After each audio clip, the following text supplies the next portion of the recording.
Hey kids, it's time to get some SML podcast all up in that.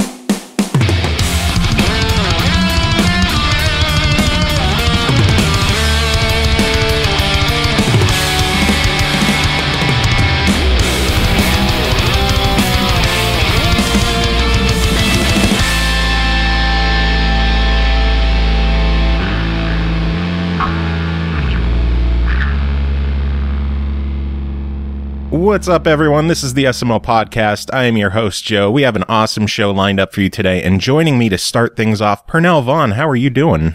I am tired, with a scratchy voice. I went to a barcade yesterday, and I did not expect to actually stay as long as I did or drink as much as I drank. And well, now I'm drinking herbal tea first thing in the morning. Are you hungover? No, not hungover. Just scratchy voice from all the yelling and stuff. I made a little hungover. Not even little. I made a solemn vow I'm never getting hungover again. That mess is no joke. And the older you get, the more brutal it is. I don't need my brain bouncing around in my scalp right now. It's just not worth it. It's not worth it. Very true. We're not alone, though. Oh, I thought we were alone now. No, we are being joined by the one and the only Mustin. How are you doing? Ooh. It's just Mustin, actually. Crap! Now I gotta change my book. I gotta change my book information. So how are you doing today, Mustin? I'm pretty hungry, and I'm trapped in the closet. So it's a weird day. You were here to talk about your brand new album that is releasing in 2 weeks, called "The World Is Square." For the people who don't know what this album is about, give us the rundown. Man, I've been working on this album for a very long time. I think I finished the first track in 2003, and I've been trying to finish a collection of music since then, but unlike all of my other projects, I didn't have a deadline, and so there was no real accountability, and I was not able to focus on it. And so I asked Jason Napolitano at Scarlet Moon Records if he would be the producer, the executive producer for it. And he said, yeah. So that gave me the kick in the pants, I guess, I needed to be able to focus and finish it. And now I have an album. It is only 8 tracks, but it is over 40 minutes long. So I think that that's a pretty good get. It is 40 minutes. I didn't even notice that. 40 minutes and 25 seconds. That's a hell of an album for just 8 songs. Yeah, one of my favorite albums of all time is Steely Dan's Asia, and that's only 7 tracks. But I think it's like 42 or 43 minutes. It could be like an Opeth album that has like 6 songs and it's an hour and a half. Yeah, that's more of like, that's not my... I do like Opeth, but I can't go on that long. Ask my wife. There's something also to be said about like the fact that it's only 8 tracks or so, but honestly, that does feel like a plentiful number of tracks in and of itself, and they're quality tracks too. So you don't have any filler floating around in there just to pad the length of the album. Yeah, I try to be conscious of that, though. I do have some tags on this album. Anybody that really follows me and knows that I hate fade outs, but I actually did musical tags on these, which is where the tune actually ends, but then at the very end you wait for a second and then another part starts and it's related to the tune, but it's not exactly the same. And so I did some of those, and those do fade out because that's kind of the nature of those tags. Do y'all know what I'm talking about? Yeah, I know what you're talking about. I was kind of wondering, I know that you are an enemy of fade-outs, and I was wondering why there were a couple on the album, so I'm glad that you explained that. Yeah. So for those playing along at home, there's some songs, like if you know the song In the Meantime by Space Hog, or Battle Flag by the Low Fidelity All-Stars, or Hold Me, Kill Me, Kiss Me, Throw Me by U2. But one of my favorite ones is SCXXY from They Might Be Giants, which just ends their cool, sexy R&B song with this very weird string quartet. that is completely unrelated. It's just really cool. So I don't know why I got into tags so hard with this album, because I've never really done them before. And sometimes it's just a matter of you feel a need, like it's like, this is so perfect, but it's missing something. And you're like, oh, this puts I think that's it. The grooves were so good that I just didn't want them to stop. So I had to keep it going. And that's all it takes, man. There you go. I sent you a picture of my closet. I told you I'm in the closet. Now I got to look at this. That is a swank closet, though. He's so. First of all, we got to cover this. So he said he's in his closet. Is where he's recording. He is not lying. He's definitely in there. And you see bits of his wardrobe, of course, because he's inside of his closet. Every article of clothing in this thing is dapper swank. Like there's no room for like a t-shirt, no like Eat It Joe's or these burritos or Faraga or whatever stuff you might think would be on the shirt. Now this is all quality materials, man. This is slick. The only problem is I'm trapped in here. Yeah, but you're trapped with so many awesome clothes. I mean, you have variety now. Yeah. When someone opens the door and lets you out, you'll be dressed to impress. Yes, I am looking forward to that day. So I am trapped in the closet until who knows when. And at that time is when the podcast will end, at least.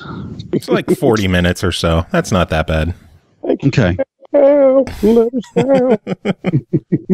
By the way, I think I'm going to end up using that picture as the picture for the episode on YouTube. Tremendous. So people could see what your closet looks like. Great. The swankest of closets. What kind of fun stuff are you doing on your computer in the closet? Talking to two boys on the internet. Hey. I'm a man. Oh, they said they were boys. Uh-oh. Have a seat over there, sir. Hey, is it my fault that young men have a passion for quality music? If so, then lock him up.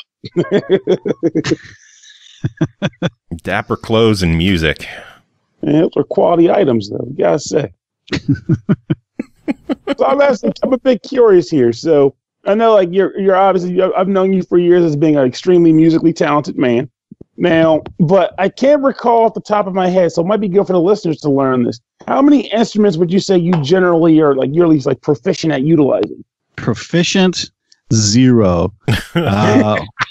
Ones that I know the notes and how to do them. I don't know. Several. I do all keyboards. I do guitars and basses. So I was recording this this neat idea I had for Ken's theme from Street Fighter 2. Mm-hmm.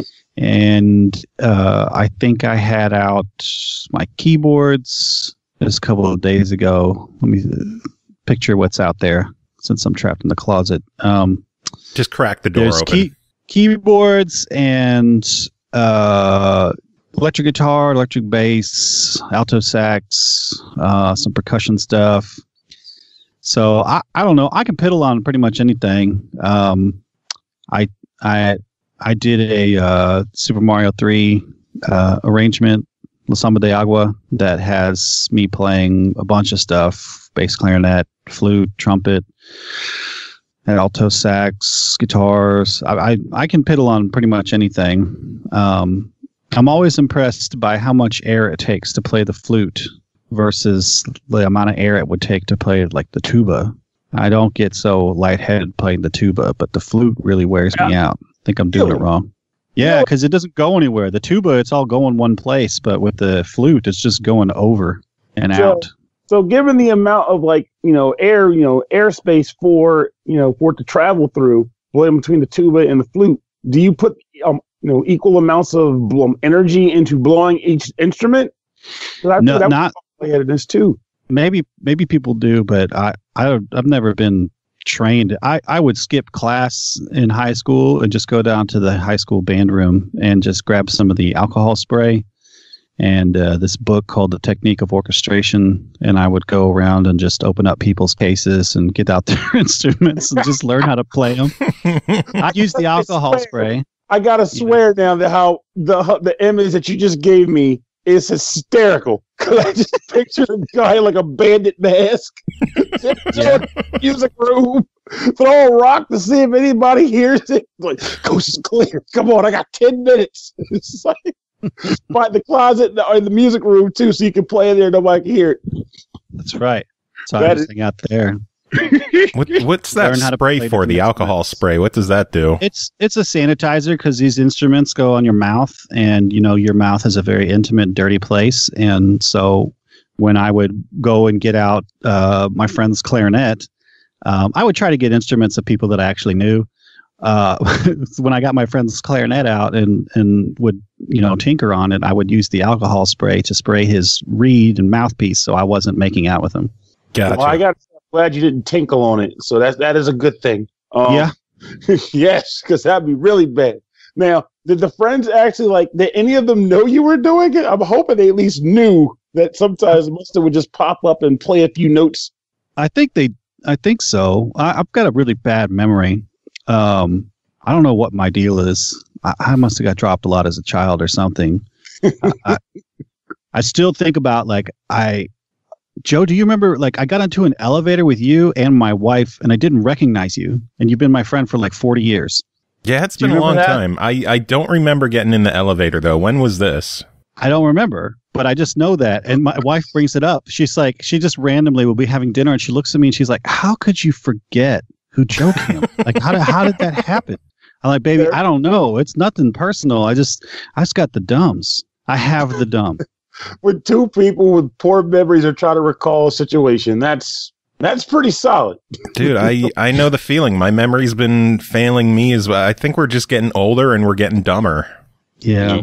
But at the same time, there's a quirk. There's a bit of a perk to that too sometimes, because you'll occasionally have a bizarre flash of a memory that you thought was lost, and you'll just get ecstatic about it to the point where you start calling people dude, I just remember this thing we did in 2006. Remember that time? We had those weird smoothies, and you thought it'd be a good idea to throw a pork chop in it to see if it would enhance the flavor. It was a good idea at the time. It does sound like a good idea.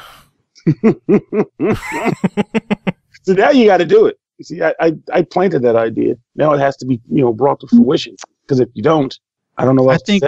Yeah, I think savory smoothies are missing from the smoothie world. That's for sure. We need to get more pork chop and possibly mashed potato in there. Oh, yeah. Got to add some gravy for the smoothiness. Oh, this is all upsetting. We're making baby food. No. First of all, let's get something straight here. Babies, at least in that regard, have it good. I don't know what happened to us as adults, or we started to realize, no, you can't have food this way. Everything for them is just gum-based or gelatinized or just liquefied. Why not just introduce that to the adult world? Just imagine, you're a little tired, your jaw's been just aching from all the food you've been eating throughout the day. You just want to relax. You want a beverage, but you also want something savory. Savory drinks, I think that's a quality concept. Just take a fried catfish and put it in a blender, smoothify that thing up, maybe come up with a good yogurt, a bland yogurt, just to give it a thickness liquid. You just drink your fried catfish. I mean, has no one else thought of this? I mean, it's an idea just waiting to be utilized. The logic is so easy to follow, but it's still really bumming me out. And just imagine also, you might come up with a cool combination of things you didn't think you'd even want to eat. You can put an entire meal in one beverage. One meal. Oh, man. What is wrong with us? Ribeye, really wonky shit. Chicken or ribeye, put them both in the blender. Yeah. Now you got both for dinner. No one has to know. See, but if we're adults, we got to just get the pre-made stuff. I don't want to go through the trouble and the effort of actually blending stuff on my own. I just want to go to the store and buy a jar of man food. Yeah, it's Gerber adult food.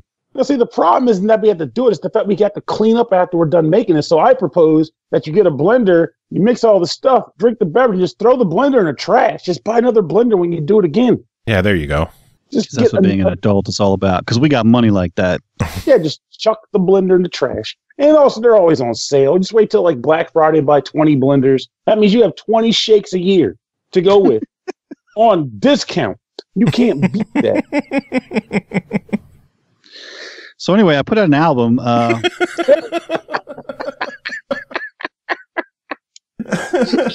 pork chops can we fit into this album? We have to do.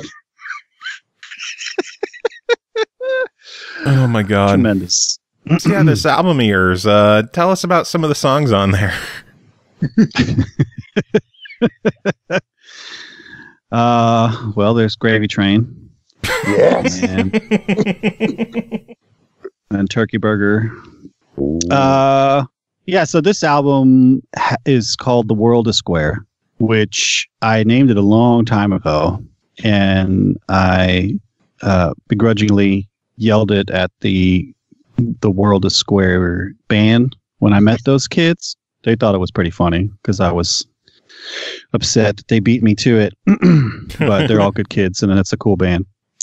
So it's The World is Square, named after the puzzle in Final Fantasy VI, and I only have the stuff from like my favorite time, the Squaresoft RPG before it was Square Enix, and so I have tracks from Final Fantasy 4, 6, 7, Chrono Trigger, and Secret of Mana, and which that is the golden era of Squaresoft RPGs. Yeah, yeah. You got it. The title of The World is Squeenix just doesn't have the same ring to it either. No, kind of makes me wince. Just a Squeenix. I have two from Final Fantasy IV. I did the Theme of Love, and I did that with Elaine Lee, who was in the band Select Start. If anybody remembers them from back in the day. I love them. So I did this cool R&B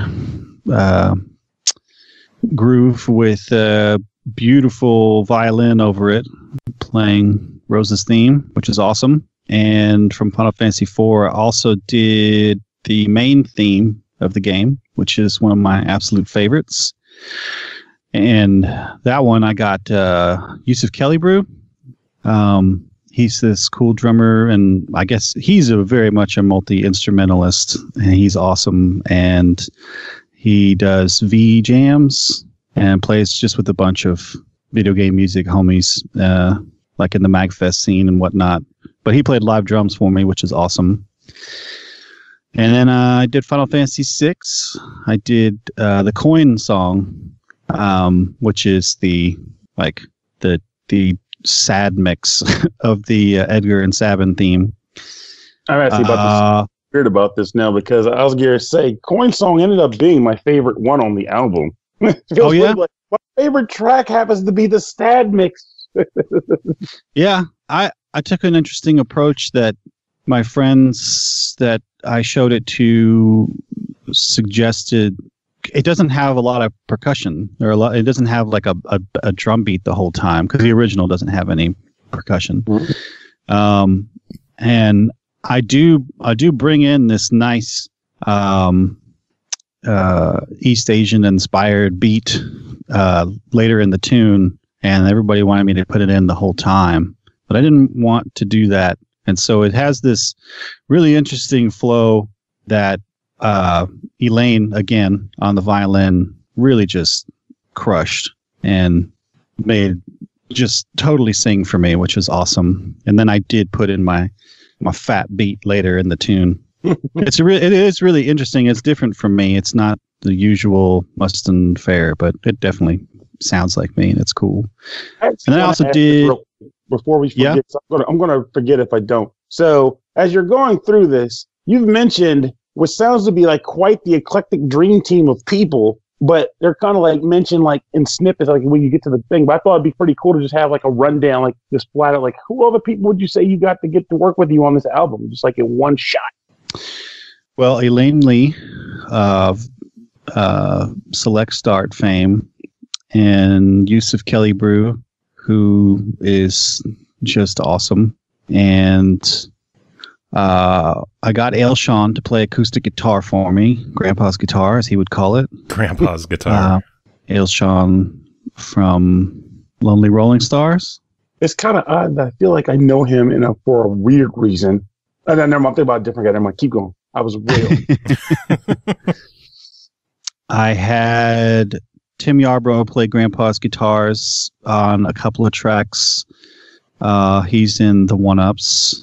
And I had William, actually Tim plays acoustic guitar on one, electric guitar on another.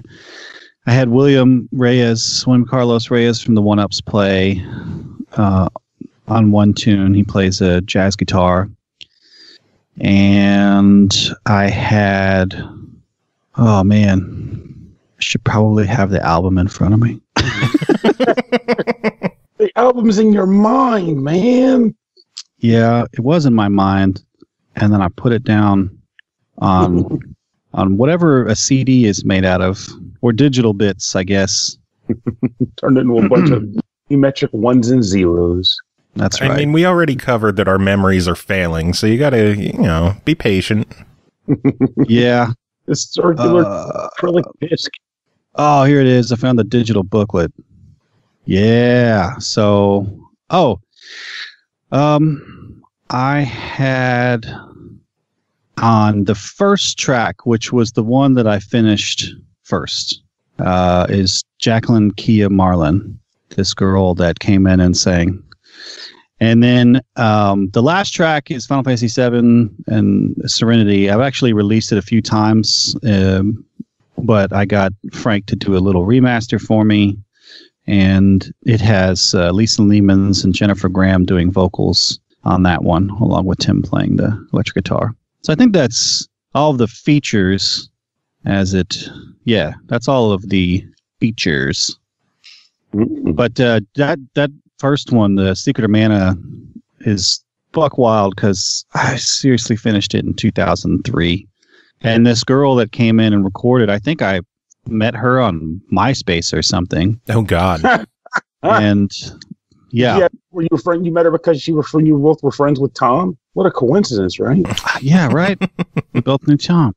So she was like 14 at the time, and she was looking to do music projects, and I had something to work on. So she came over and recorded that, and that was awesome.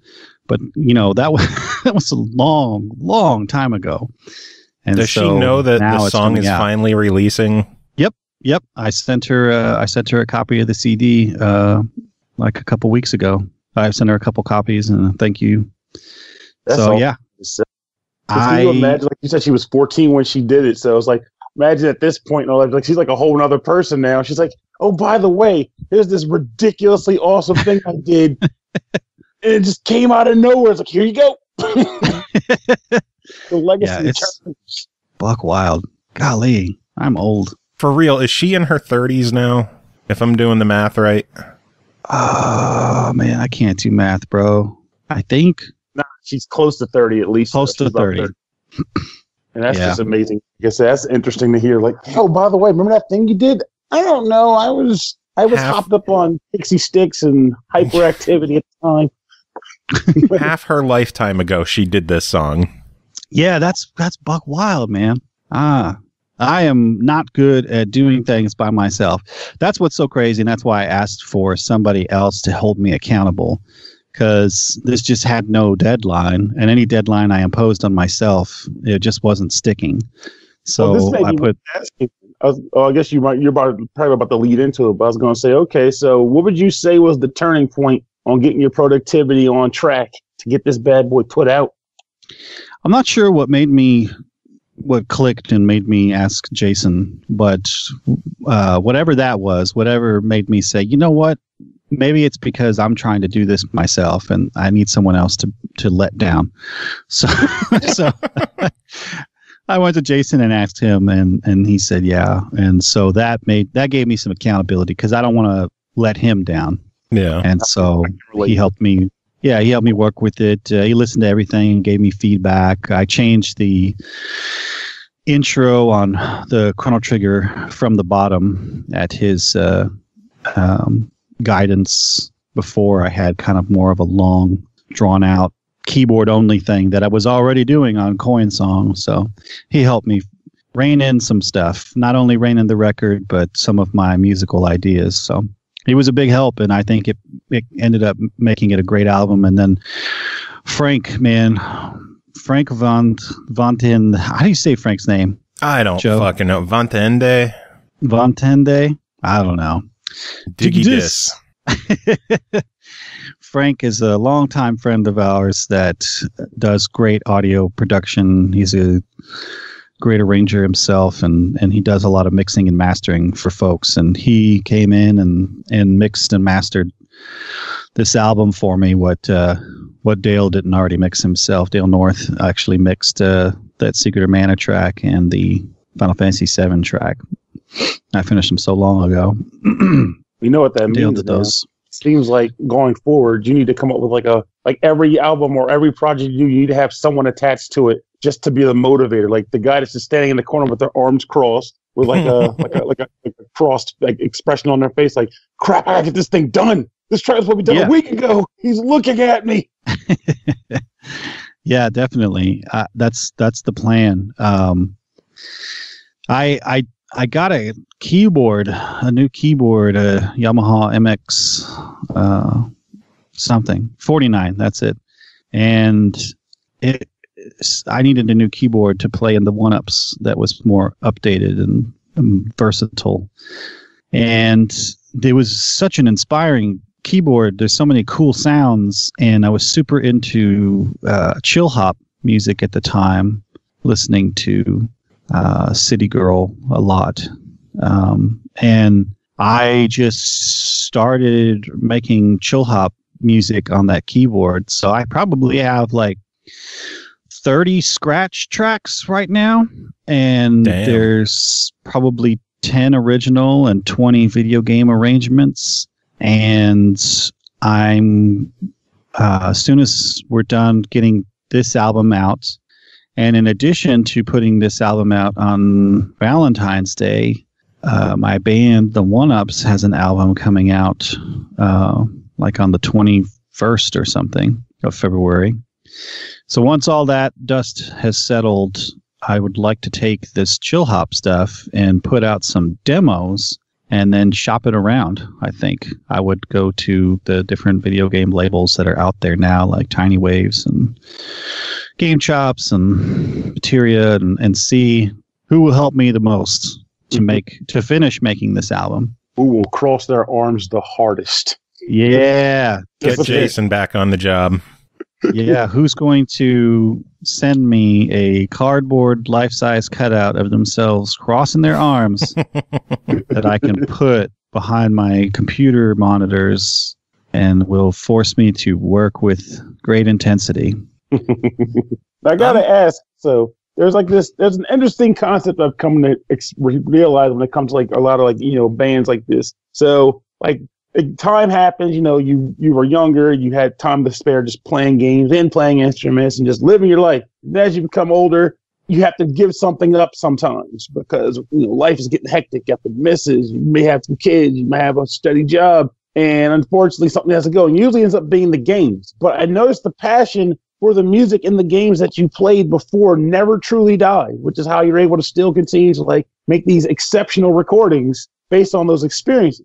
But would you say there's been an opportunity for you to play anything since then to be like, okay, here's the state of the game music today compared to what it was when I was really into it? I'm sorry, what was the question? I totally understand.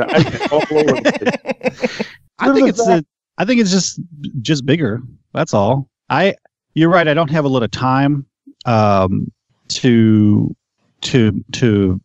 compartmentalize into what I would like to do or rather do. There's what I have to do and then what I want to do. And so I don't know.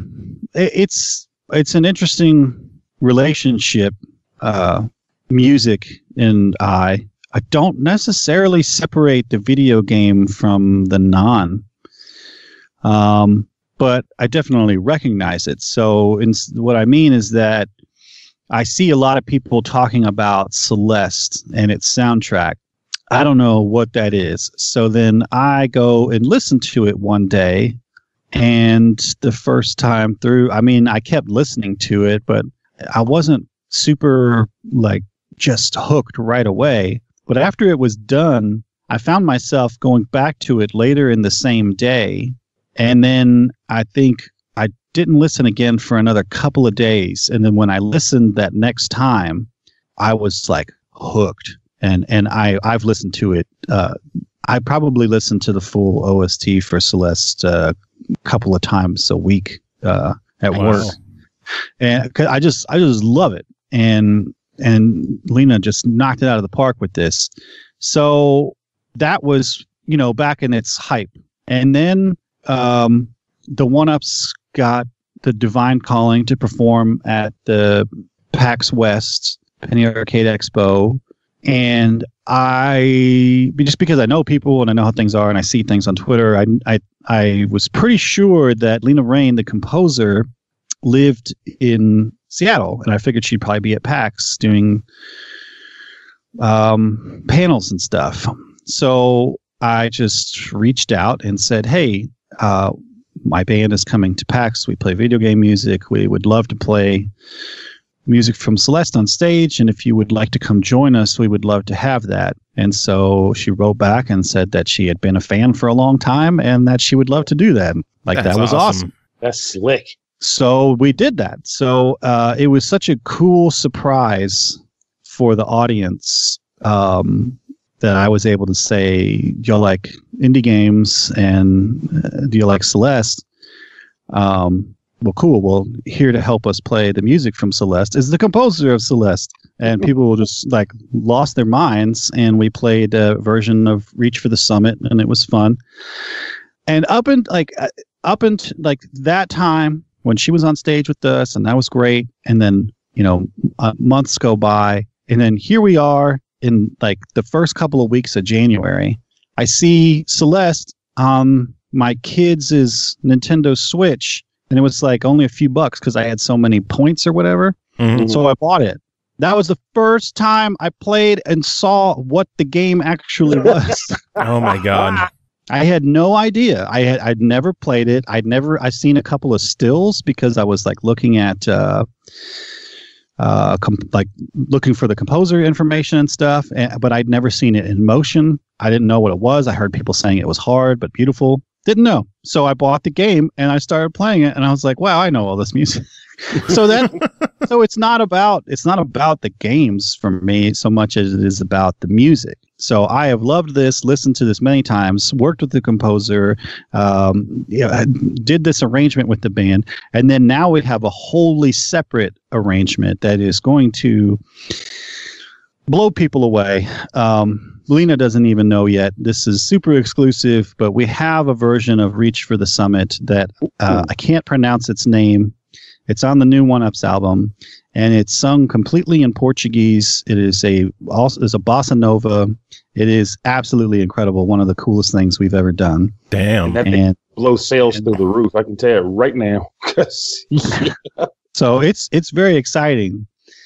And the boys worked really hard to make this happen. It was pretty much Tim's idea, and then Tim wrote lyrics for William to translate to Portuguese, and then William made a translation, and I recorded him singing it, and I helped him work on it to fit this here and do this. And I am not yet done editing it and sending it off to be mixed, and it's already February 2nd. She was. So I have a lot to do, but it's very exciting. It's going to be very good, and I still have only played about 25-30 minutes of the game.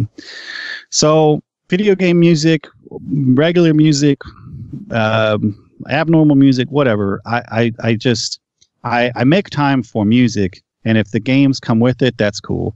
I don't really know how much. That's a good answer. To your question, I know that I really enjoyed Undertale. I played Undertale probably 2 years after it came out, and it was absolutely. It was the most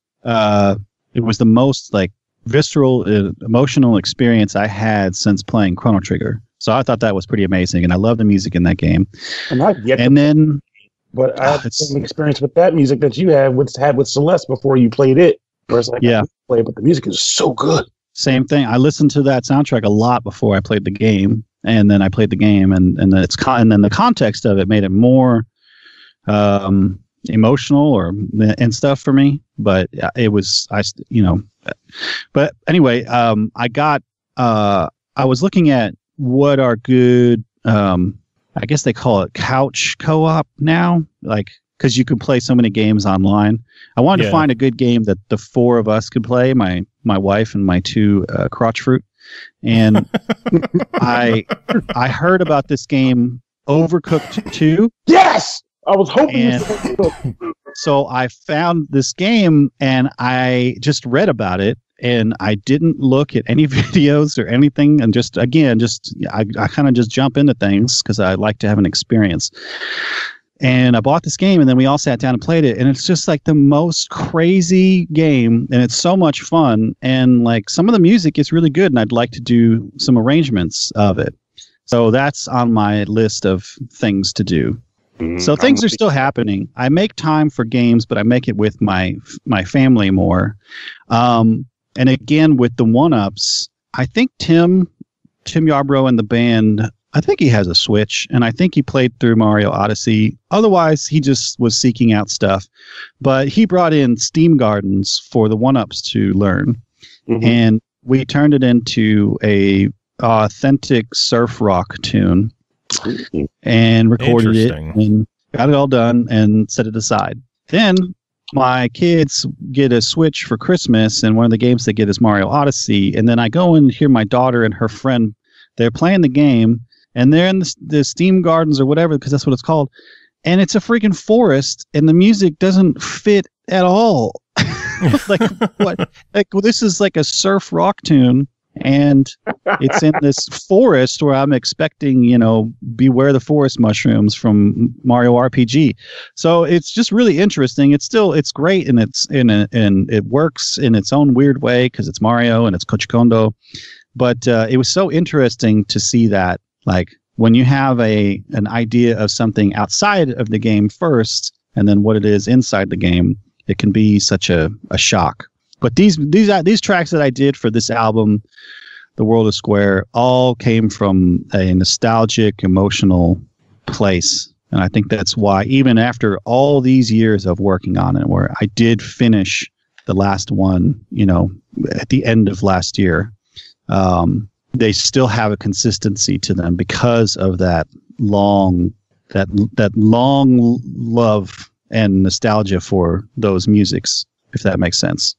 I think it does very much so. It's a love that traveled through time to remain cohesive throughout all incarnations of tracks. And honestly, I've been enjoying the living daylights. The fact that you said it was done in 2003 for that first track, like I said, the Fear of the Heavens, that was unexpected to hear, though at the same time, I almost shouldn't have mattered, because good music is permanent. Good music just works. And in your case, it works out in spades. And honestly, I'm looking forward to seeing what your next projects will be as well. Like you said, the upcoming OneUps album. So yeah, I'm very much looking forward to the next OneUps album. I'm kind of disappointed that I didn't already know about it, and before like a couple days ago when I saw it on the Facebook page.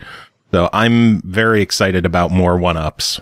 Man, I've been blasting the Twitter for months about it, saying Volume 8 is coming. Volume 8 is coming. No, that's the joy of algorithms, that nothing fucking shows up when you want it to. Oh, see, I use a different third-party API thing that puts everything in order, and I can't Twitter otherwise. But then that's also that problem with Facebook. Social media, man. Oh, WTF. Seriously. Social media is a pain in my butt, but at the same time, I can't seem to give her up. She's just in my blood. Yeah, so it's an exciting time. I'm glad that you're enjoying it and that you're looking forward to the next one. I don't know. I mean, if I do this chill hop thing, it will be in the same vein, in that it'll just be chill music. And I hope that I can do that, and I hope it doesn't take me freaking 16 years. I am definitely making it a point to be more prolific. Not that I haven't done anything in the past 16 years, of course, because the mantle above my fireplace in my home is like just stacked with CDs that I have made. It's just the idea that I didn't have a deadline. There was no fear. It wasn't the fear-based. I'm a fear-based person. The deadline is coming up. Yeah, I texted Frank last night at like 2 a.m. I'm like, oh my God, it's February 2nd. Are we going to have this OneUps thing done in time? And he's like, yeah, baby, don't worry. Strawberry pancakes. In that exact tone. Strawberry pancakes. God damn. I feel relaxed and aroused. Dang, let's do it. Yeah. So, but now I'm now, I mean, this is the first time I've ever like released an album with a plan, because I did it with an actual person that does marketing.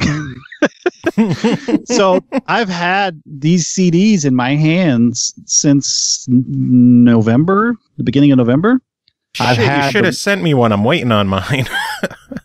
Yeah. I ordered mine. Oh, yeah. Well, thank you. I will spend your money on drugs. Sweet. Sweet. I saw, this is so weird that I've had this CD. Just been sitting on it. I asked everybody who had worked on the album if they wanted one, and Jacqueline was the only one who said yes, please, and gave me her address. So I guess everybody else is just tired of me, but yeah. So it's been interesting to be able to sit on it and think about it and watch the press happen, because it's also this pre-release thing that they're doing with it, and it's exciting. But it's also kind of overshadowed, I guess, by the panic of trying to finish the OneUps album in time, because this is normally how it goes. this like, here we are, The World is Square was pressed on CDs, done on my bookshelf in November, and here we are. I haven't recorded my bass part yet for Dr. Mario. I have not sent them everything that he needs, and he has not finished any track yet. But somehow we are going to have these CDs shipped to Minnesota, where we are performing this show, and have them in hand in time, because that's what we do, or at least that's how I operate. God damn. Usually. It's going to be by the skin of my teeth as usual, but I am the luckiest person in the world, so I know that it's going to happen. And it will be glorious. Yes, it will be glorious. It's going to be a weird album. I can't wait, man. I can't wait. Awesome. You're getting me more excited the more tracks that you're name dropping. I'm excited for more OneUps. I see. Yeah. Make something though. I'm not sure if this is an unanswerable question. I totally understand, because it's an oddity. So I'm sure when you pick a lot of your tracks, you base it on both a love and affection, plus also the feasibility of being able to put out something that you think sounds like, good for, listener ears. But if you could think of a track that's from your past that you would like to see done like in a weird rendition, like something that may not sell, but you'd love to personally hear it exist. Like, say, for example, I'm going to have to stop you right there, because I'm super rude, and just say that I've got the answer to your question locked and loaded. It's Darkwing Duck from the Nintendo soundtrack as a jazz quartet. Oh, yeah. The funny thing about that is, I definitely know that would sell. Shoot. No, man, it's too weird. It's too out there. It's Darkwing Duck. People didn't play that anywhere near as much as DuckTales or even Tailspin. I don't know. Yeah, and it's there was never anything else that happened, right? I think there was a Game Boy version that came out maybe at the same time, but that was it. No more Darkwing Duck. So you would be tapping a pretty untapped vein there, and then giving it a really cool rendition, admittedly. So that's, God, I'd make that two people want to hear that, because I would play the Darkwing Duck game more than like 2 stages, and I would still want to listen to that. The music is so good. I can't remember which composer. It was the same as Mega Man 2 or 3, but it's fantastic. It's all meant to be, I mean, it all implies this jazz swing era stuff. But I would love to have, I would love to handpick some people, or even hook up with Zorsi from the Consoles, the Australian jazz video game band, and just have them do it. Like, I just would like to work on the charts and just do it, and it's just a straight quartet of upright bass, drums, piano, and saxophone sometimes. That'd be awesome. Because you mentioned, just be so good. The composer, but I'm like, I wonder who it was too, and it was Bun Bun. Yeah, Mega Man 3, same as Mega Man 3, which is probably why I'm so drawn to it, because Mega Man 3 is like, I can't tell if it's, I mean, I think it's because of the nostalgia part, edges out as my number one. But even though I didn't play Mega Man 5 very much, the 5 music is my favorite. Honestly, I think you're dead on. People say it's the nostalgia, but I think it's typically the nostalgia that sends people to 2. Like, when you really get your hands in the gravy pot, I think 5 has the best for music. 3 is the best for gameplay and like just general package, overall package. Like it's weird, but if this was the episode for, we'd be talking about that for like 30 minutes. Yeah. So one day, when my kids are grown, I'm going to go back and in my 50s and say, that one Nintendo game that nobody played. Here's this jazz quartet. Let's go to like when you pass on, I'm like, okay, we found this key, and apparently it goes to this door. What's inside? You just open it up, it'll just trigger the sound like like what the heck is this? Like it's a secret ensemble track that he recorded. Oh Jesus! It'll be gold. That's a good question, though. I'm glad that I had an answer locked and loaded. Yes, you did. That was phenomenal. It's like, oh, gotcha. You were ready on that one. Yeah, there's a lot of stuff that I still want to do. I've started making a list of singles because I want to put out a track every month. I tried really hard to do it this month and shove it in the last few days, which is why I had all my instruments out and I was doing this Ken arrangement that I have. But with both of these albums coming out, I think that people will be okay if I don't put an individual track out in February and January. But I want to do that more. I just recently added yesterday Dungeon Master for Super Nintendo. Yeah, it's a weird one, but there is a tune in that game that just jams. It's called the Hall of Champions, and I wanted to do an arrangement forever. So I'm going to eventually do that. So there's still like a long list of things to do that I just am never going to run out. There's always music to cover. Yeah. That's what you want, because it could be worse. You could be sitting here scrambling like, I got to find a track I want to play with more. It's depressing. So yeah, I've got plenty of stuff. And this that's how I tried to approach the OneUps album. I originally wanted to do a 15-year anniversary back in 2017, but I couldn't motivate the bros to get something. So then I thought, okay, well, let's just do a Sweet 16 album for 2018, and we'll each pick 4 tracks, and we can't argue with those choices, and we will do that. And that'll give us 16 tracks for our Sweet 16. And I couldn't motivate these two. So we did start off doing that. So like William picked Surf City from Battletoads. Okay. Nobody's ever heard that because no one can get past the 2nd or 3rd level, but let's do that. So we did that. And Tim picked a legendary theme from Guitar Man. Hell yeah. So, okay, let's do that. Except we didn't do it, and he did it all by himself. I don't know what happened, but Tim was like, okay, well, I'm just going to record this. And he recorded all the guitars and the bass. And then Jared did drums. This album has 5 bass players on it. Oh my God. Yeah, I don't know what that means. I don't know if it makes it better or what, but it's going to be buck wild. Time. Yeah, possibly. And some of the tracks do have 2 bass players at the same time, so it gets funky. And then I picked The Streets of SimCity, which is my arrangement of Metropolis from SimCity on Super Nintendo.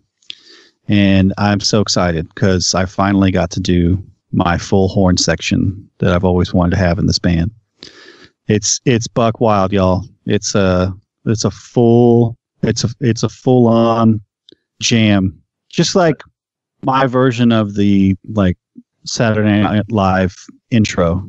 Just like seeing all the city stuff going on and cars going and nighttime. That's what this sounds like to me, which is so cool because like I don't know if you saw this. These kids released. So SimCity was going to come out on Nintendo, but it never did. But it did show at one CES like in 1990 or 1992 or something. And they almost had the full game, but these kids found the info for it and got extracted an NSF and cleaned it up. And so Soya Oka, the composer of SimCity Nintendo, SimCity Super Nintendo, Super Mario Kart, Pilot Wings, she's amazing. She actually wrote all this music for SimCity, and all of it is crazy good. But the Metropolis theme was the same. She loved her Metropolis theme so much on the Nintendo that she redid it on the Super Nintendo, and you definitely got to go check it out and hear it. It's just buck wild. And the Capital theme on the Nintendo version is just awe-inspiring. I am definitely going to do an arrangement of that. She's just incredible. So SimCity is one of my top soundtracks. I just absolutely love it from the Super Nintendo, and now from the Nintendo. But nobody's ever played that game. But anyway. I was very excited to do that. I got to bring back Anthony Lofton. Yay! He's on 5 tracks playing saxophone and keyboards, and I had some great guests on my album, but my goodness, the stars on the on the new one, whoo! We've got it's just buck wild. Anthony. Garrett Jones is one of the bass players. He played on the bass some stuff on the Songs for the Recently Deceased album. One of the first album that the band put out whenever I wasn't in the band. So I get to be totally objective about it. He and Adams Collins. Adams Collins is a kid that I went to school with, a friend of mine who went trick-or-treat. Last time I went trick-or-treating was with him when we were like 16 or something. Damn. But he came and he played banjo on one of the tunes. And we've got Anthony, like I said. I brought in some heavy folks. I got David Ortiz from the Mariachi Entertainment System to play trumpet. I got Robbie Benson to come in from the Super Soul Bros and play some keys. Damn. It's just been wild. I brought in our friend Elizabeth to play violin on some stuff. So that Dr. Mario that I name dropped earlier, we're finally putting out our arrangement of Dr. Mario that we used to play all the time back in the day. Now for our home consumption. Do what? I was like, now ready for home consumption. Yes, that's right. These pills have been packed tight, and I'm happy to exclusively let you know that Dire Docs has finally been recorded. Oh, it's about goddamn time. Yes. It is an evolution though of the Dire Docs that you all have come to know and love from the video that was recorded 16 years ago or whatever. Back in the day. But it is incredibly satisfying to actually have this done and have the violin, and it's just great. I had to have Anthony come back and help us finish arranging it, because we had never really finished arranging it. We just performed what we had cooked up real quick. Yeah. And I brought up Moose, who played bass in the band. He was our bass player, playing bass on that video that we did. He came back and took a break from his medical schooling to play bass on a few tracks, and that was one of them. So that was very satisfying as well. Man, so there's just a lot of cool stuff. There's some old stuff for sure, some new stuff that is buck wild, and it's going to be an interesting album for sure.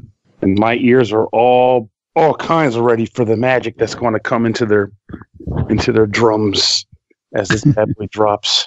Believe it. Yeah, I am looking forward to playing some of the new stuff on the show when it's ready to go. Yeah, it will. It will be a tight squeeze to get this bad boy out in time. I think I'm going to be paying expedited shipping, so it's going to be wild. Well, yeah, but those bass players together stop on. Yeah. So there's going to be 14 tracks on that one. Yeah. Nice. I can't tell you the name yet, but trust me, it's good. Is it volume 8? No. Okay. Re-up Moon. Oh, man. Well, I know we've been chatting for quite a while. Pernell, I know you have an eye appointment that you need to get to. Is there anything else, Mustin, that you wanted to talk about before we wrap this up? No, I appreciate everybody, all the feedback so far on my album. It's such an awesome thing to finally get something done with just my name on it. And I know that I have some very special guests on there, and I know I've done some things before. Like if you look me up and you can find the album Origins on Spotify and stuff, but that was just a bunch of stuff that had gone out of print that I put together, that I had done. So I'm excited for people to hear what I've been working on in the off season for so long.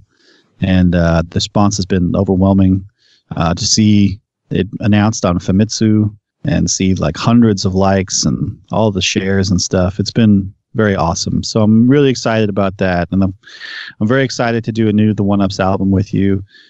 For you all, with them actually. Even though I did executive produce Part 7, because when I got back in the band, they had recorded so much stuff that there was enough to put out an album. And Part 7 is kind of a grab bag of different things, with all their stuff that they did, and then the Command and Conquer heavy metal, and there's the hip hop. It was a real grab bag of stuff. But I was able to help them do that, but I didn't play on any of it. So it's exciting. It is exciting to be able to put out a new album with the band, since I've missed out on the last two. And I've already got the cover and the name and everything imagined for the 9th album, which I hope comes sooner than later. Me too, man. So I'm hoping to be a lot more prolific this year. I made it a constant goal to be working on. So thanks for listening, and I hope to bring out some more stuff up until I die with my copy of Darkwing Duck Jazz Quartet in my hand. No, you got to make the secret. You got to make the secret room a thing. Oh, the secret room will have another cool project in it. But I think having that disc in my hand saying "Take this to the Spotify head office," I think that'll be much more romantic. Perfection. Oh man! On that note, thank you so much for coming on and chatting with us. It's been way too long since you've been on the show. I think you were on episode 200, and this is now 451. Holy cow! So it has been way too long since you've been on the show. You're going to have to come back when the OneUps album's ready to go. Yep. Just give me a call. Just send out the Darkwing symbol. Will do. Mustin, thank you so much for joining. Pernell, thanks for hanging around as well. I know you're going to be back on the second half of the show. We're going to take a quick break. We're going to be back with more show in a little bit. Mustin, do you have any final words to end this? Let's get dangerous, but not with drugs. Yes, if you didn't say that, I'd have been very upset. Like, come on, man. You got to do it. All right, I got to get they're letting me out of the closet. Okay, guys, thank you so much. Go before they close the door again. Yep, hold on. Okay, yep, thanks, guys. I got to go. Have a good night. All right, thank you.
Welcome back, everyone. Thanks for sticking around. Another big thanks to Mustin for coming on and chatting with us. Pernell, you're still here. How's it going? Man, these time portals are just getting weirder and weirder by the month. I mean, I could have sworn that it's been days, and yet apparently it's actually been minutes. It's been about 5 minutes, yeah. I'll be damned. Yeah, crazy, huh? It is. That must be my powers are getting a little out of control. I gotta tame these bad boys. It is still very clearly Saturday morning for us. It is not Tuesday late night when I should be finishing the editing on the show, and instead I'm still recording. Technically, for me, I am still eating my morning cereal too. I mean, that's the other thing that's interesting. My cocoa berries, crunch berries, which is an odd cereal that exists apparently. I went looking for marshmallow peeps cereal. I was looking for that too, and I can't find it. Same here. I can't find that, but I did find these weird Captain Crunch things, which is, like I said, it's like chocolate berry Captain Crunch. Weird. Very weird. Everybody's trying to get crazy now in the cereal department. It can't. Remember back when we would go to home and our parents would have grape nuts in the cabinet, and we were expected to like grape nuts, but we didn't. Oh, correction, most people didn't. I surprisingly did like grape nuts. People laughed at me for that. I've never had grape nuts. They are blandly good. Blandly good. Like, you want to know a good cereal combination? You know how you used to mix cereals when you were a kid? Mm-hmm. I found a really, really good combination. Which one? Half a bowl of Special K Chocolate Delight. That's the Special K with the little chocolatey pieces in it. Uh-huh. And then the rest of the bowl, Honey Nut Frosted Flakes. I haven't even tried the new Honey Nut Frosted Flakes, but that sounds like a good combination. Dude, like that combination, like I went to have cereal the other night and I poured the Special K and I'm like, oh God, there's only half a bowl. What else do I have? And I saw the Frosted Flakes. I'm like, I only have a half a bowl left of this. Fuck it, mixed together. It was amazing. And now you'll always be splitting the tide. I probably will because I bought both cereals again. See, this needs to be a thing. Cereal fusions. Like, and these like, I mean, we experimented as kids, but no one really documented them. No one documents cereal fusions. Maybe that should change. That's your project.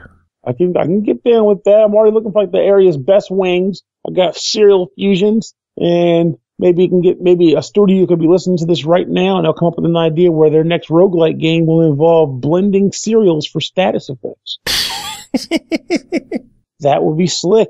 And they can always come up with fake names for the cereals too, so they're not copyright infringing, like munch balls or munch berries or something. Munch berries. It'd be so good. Just treading that line. Frosted corn. I think you could get away with Frosted Flakes because I've seen generics still called Frosted Flakes. I guess that makes sense because I guess the Kellogg's Frosted Flakes is what makes it the trademark. Like, you know them as Kellogg's Frosted Flakes. Yeah. Because I don't think anyone ever calls corn pops Kellogg's corn pops, and they're corn pops. Frosted Flakes is Kellogg's Frosted Flakes. Even the commercials always said Kellogg's Frosted Flakes. No, we found the magic. It's the Kellogg's. Just slap it on there. And everything Special works. K and Frosted Flakes are both Kellogg's. So Kellogg's blood extraction. Oh, now I do want to donate blood. Kellogg's, shit. We're suffering a severe blood drought. Please donate blood. I don't know, man. I'm not a big fan of neither. You heard that new shit? Kellogg's blood extraction. Oh my God. Saturday morning treat. Saturday morning treat. Jesus, Pernell. All right, I'm going to have to stop the cereal talk. We got a lot more show we got to take care of, a lot of reviews that we got to tackle. You've got 3 to talk about. Are you ready to get started? Let me just pour this milk into this bowl real quick and we'll be good to go. God damn it.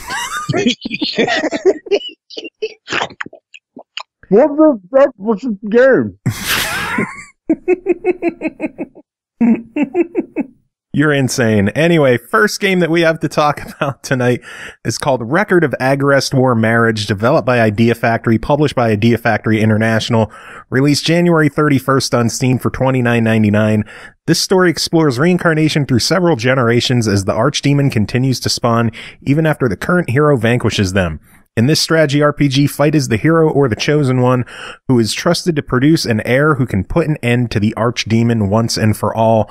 Pernell, tell us about it. So, for those who are familiar with the series, the Record of Agarest War has been around for a little bit. 360 had a couple, PS3 had a couple of them. And then this bad boy comes out, which is apparently a port of a 2012 PSP game that never came to the States. So we're finally getting access. Mm-hmm. I'm learning shit on this show. I bring the heat, baby. But one thing worth noting, first and foremost, before I even go into the game proper, is that if you are familiar with Record of Agarest Wars, you're probably also familiar with how the battle system works in those games. They're usually tactical RPGs. In this case, though, it is actually not a tactical RPG. This is a different take on the concept in which it is a turn-based battle system. And the way battle flows is that every character, correction, I won't say every character, but there are 4 classes of character role. There's the attacker, the defender, the healer, and the supporter. And it's pretty much exactly as it sounds. And your battle party consists of 4 characters. The main character named Rain, and then his 3 maidens with their plumage, which I think is hilarious. It's supposedly ribbon or fabric that wraps around them, which resonates with his magical CL blade stuff. Anyway, the point is they all hang out together in combat. And each one of these characters has to fulfill one of those roles. They don't double down, so you can only have one attacker, defender, healer, and support at a time.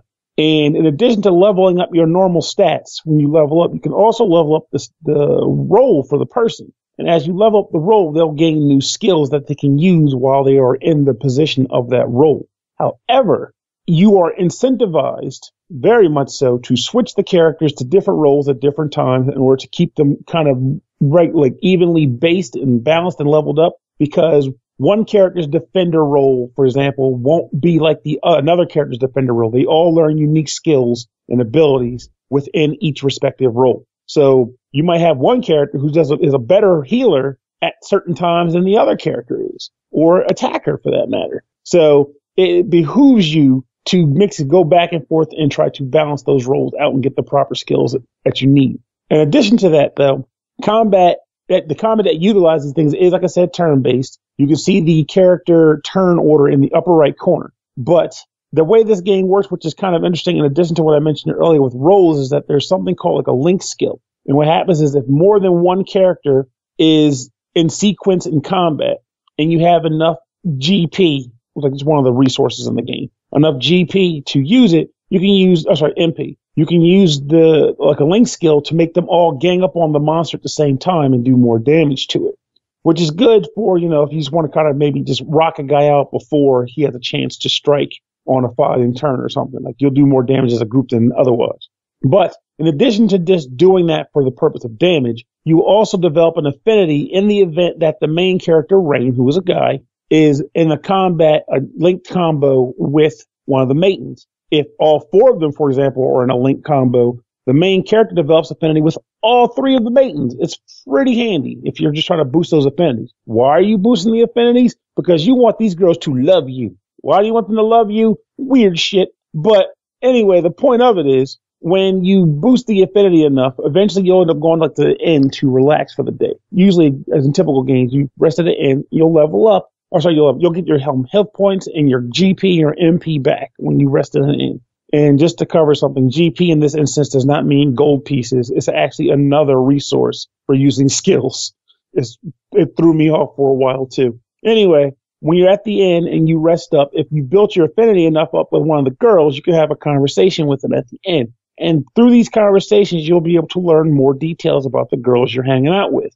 Though, for better or worse, depending on if you're down with this aspect of the series, another component of the affinity boosting is that eventually you'll go into something known as the unification process with the girl once you boosted the affinity enough with them, which involves a really weird touching mini game where you're trying to find their proper erogenous zones to tap them and make them go, oh yeah, weird shit. I'm going to have a sandwich now after this is done. It's the weirdest thing. I love these games. It's just, and I think I'm curious about this. This isn't even a knock on the game. This is just a general statement that I want to make because it comes to mind a lot. Have you ever played one of these types of games where it's hey, hit on these girls and maybe touch them at some point if you guys connect well enough to do so? And I'm look, I'm a hot-blooded guy. I'm okay if my game's going to have something like that. It doesn't need it, but I'm not going to complain if it has it. But why is it that they're never 32-year-olds or people that are my age bracket? I don't know. I mean, we're all out in an adventure having a ball, kicking butt. go to the bar, have a few beers, about a bing here. Yeah, this is a good time. I would at least feel like I want to be talking to these girls. They're all like freaking like 12, but the game will tell you, they're over the age of 18. No, come on, whatever. That's just jargon meant to pass the buck. But I digress. The point is, it's a gameplay mechanic. It didn't bother me, but it may bother some other people. And I just felt like I needed to make a comment about why can't they be like 30? Come on, Japan, do something for Pern. Give me that. I'll still buy the games. Oh, but also once you get past this sequence and you're done dealing with the tappa and the touchy, you will be closer to your maiden. And for each time you get past a level of affinity where you'd have that touching minigame, you will actually grow in affinity to the point where you'll get more GP, which means that they'll be able to do more of their sacred art skills, which are basically special attacks. They'll be able to do more of those in like an outing because you can't actually restore GP at in-dungeon healing points like you normally can in games like this. So you want to get as much of that going as possible so you can actually get a little less frugal with it all. And I should also describe how dungeons work because if I don't, I'll regret not doing so. Dungeons game aren't traditional dungeons. What they actually are is a bunch of nodes connected by lines, and you walk from node to node.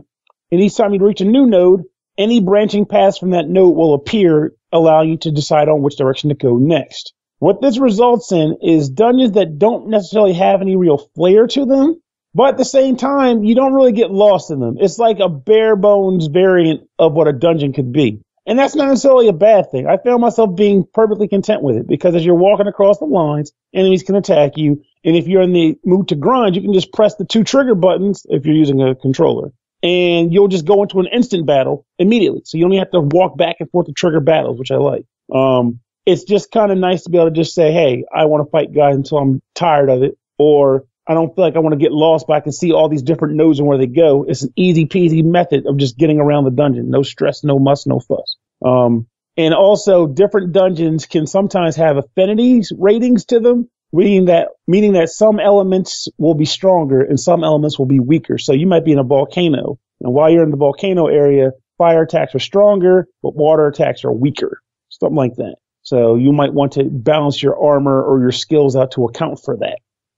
Enemies on the world map, or sometimes in dungeons, depending on how lucky or unlucky you are, there are damage spikes sometimes too. So you got to be mindful of that. That's one thing I came to notice for sure, and it's worth commenting on. Enemies can, like, out of nowhere, just suddenly be pretty strong on the world map as you're kind of walking around. So don't just get all ballsy thinking you can just go wherever the hell you want, because you might come to regret it if you do that. But it's not to the point where you're going to throw your controller against the TV or anything like that. It's totally manageable. Just be mindful of the fact that the game's balance isn't necessarily just a matter of if you're in the area, that means you can kill them, because you might find yourself shockingly surprised. But overall, I found that the game was enjoyable due to the fact that it was a PSP port.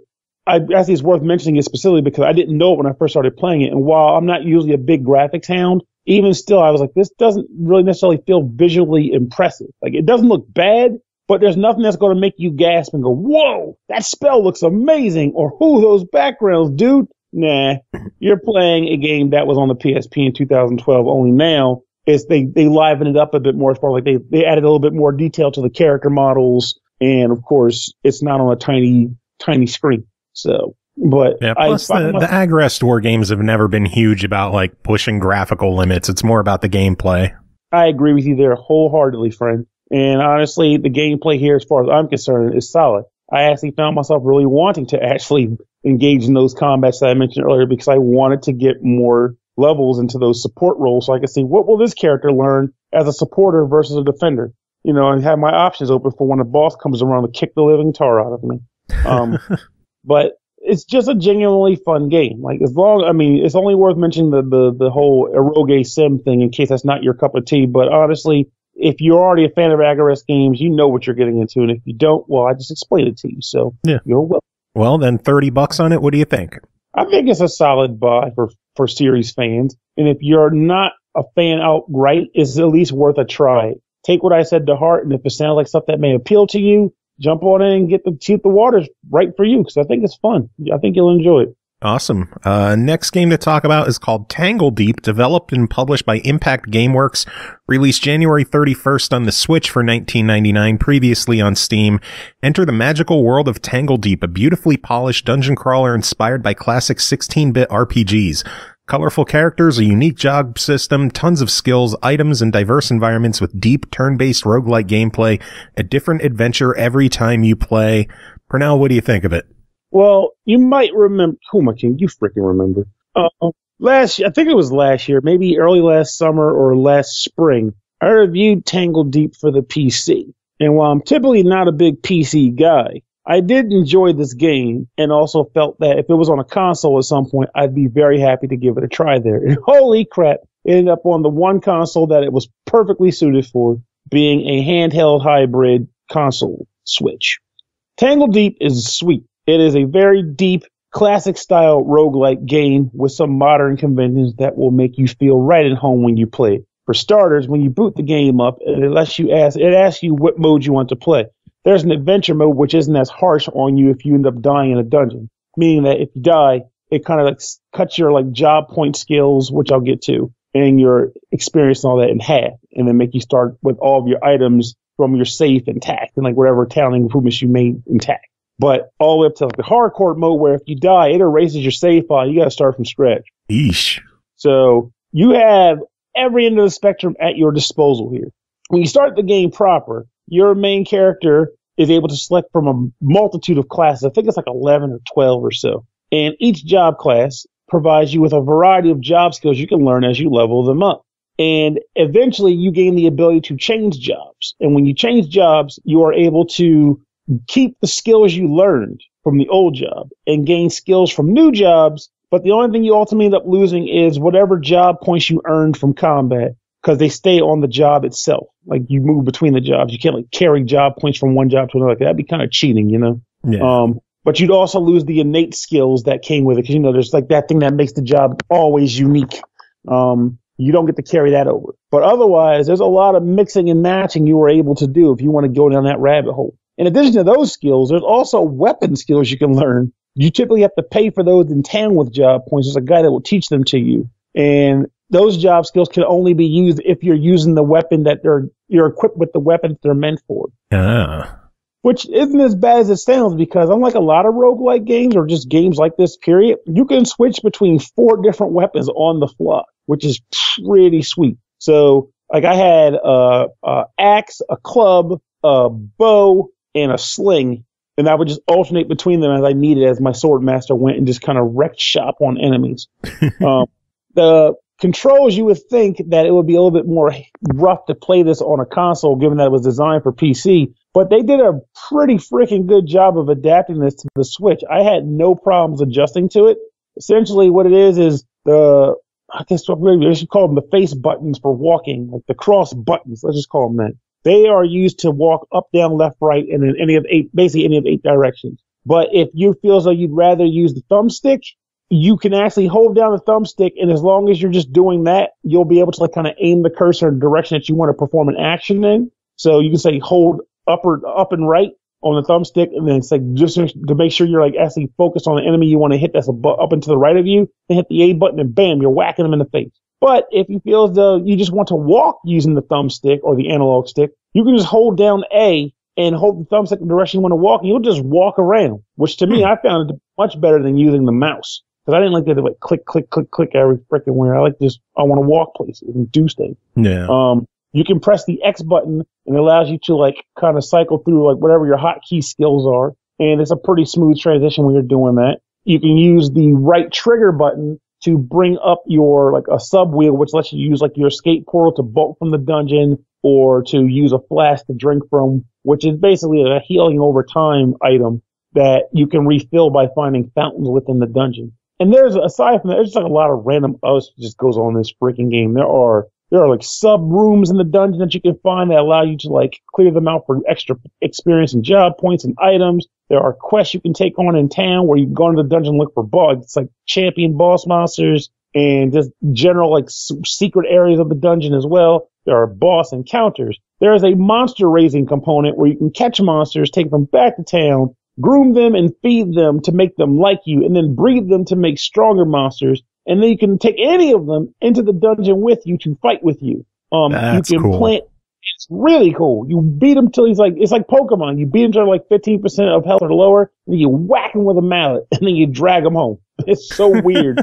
Yeah, it works. You can plant seeds in town that you find in the dungeon to grow trees, which then bear fruit for you. You have a safe option in town. You can kind of store your items. You know, the typical roguelike thing where you want this thing to not go away when you die? Pay me to store it, because he won't even do it for free. What a jerk, right? Offering his services at a cost. What is this? America? But it's honestly a really good game. Like I actually just recently had a month of playing, like trying to get people to play roguelikes, and I almost wish this was available at the time. I would have immediately recommended this. The group I was playing with was trying to get me to get into Fatal Labyrinth, which is an old Genesis roguelike game, which I personally don't believe held up to the test of time.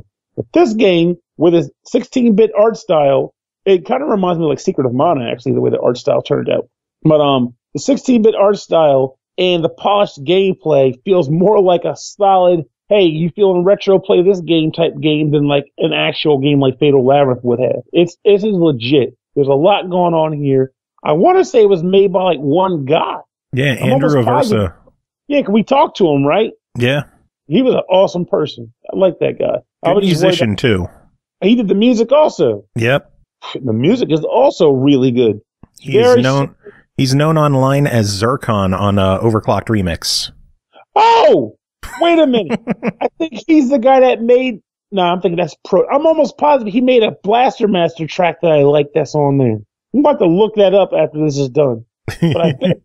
And if he done, well, like, dude, not only do I like your game, but I like your music that you were composing on OC Remix many years ago. You were just legit. But this game is solid. It deserved its place on a console, and it actually found its way to one. And it deserves to be loved if you are a fan of roguelike games. This is one of the big boys to have on the system, I think.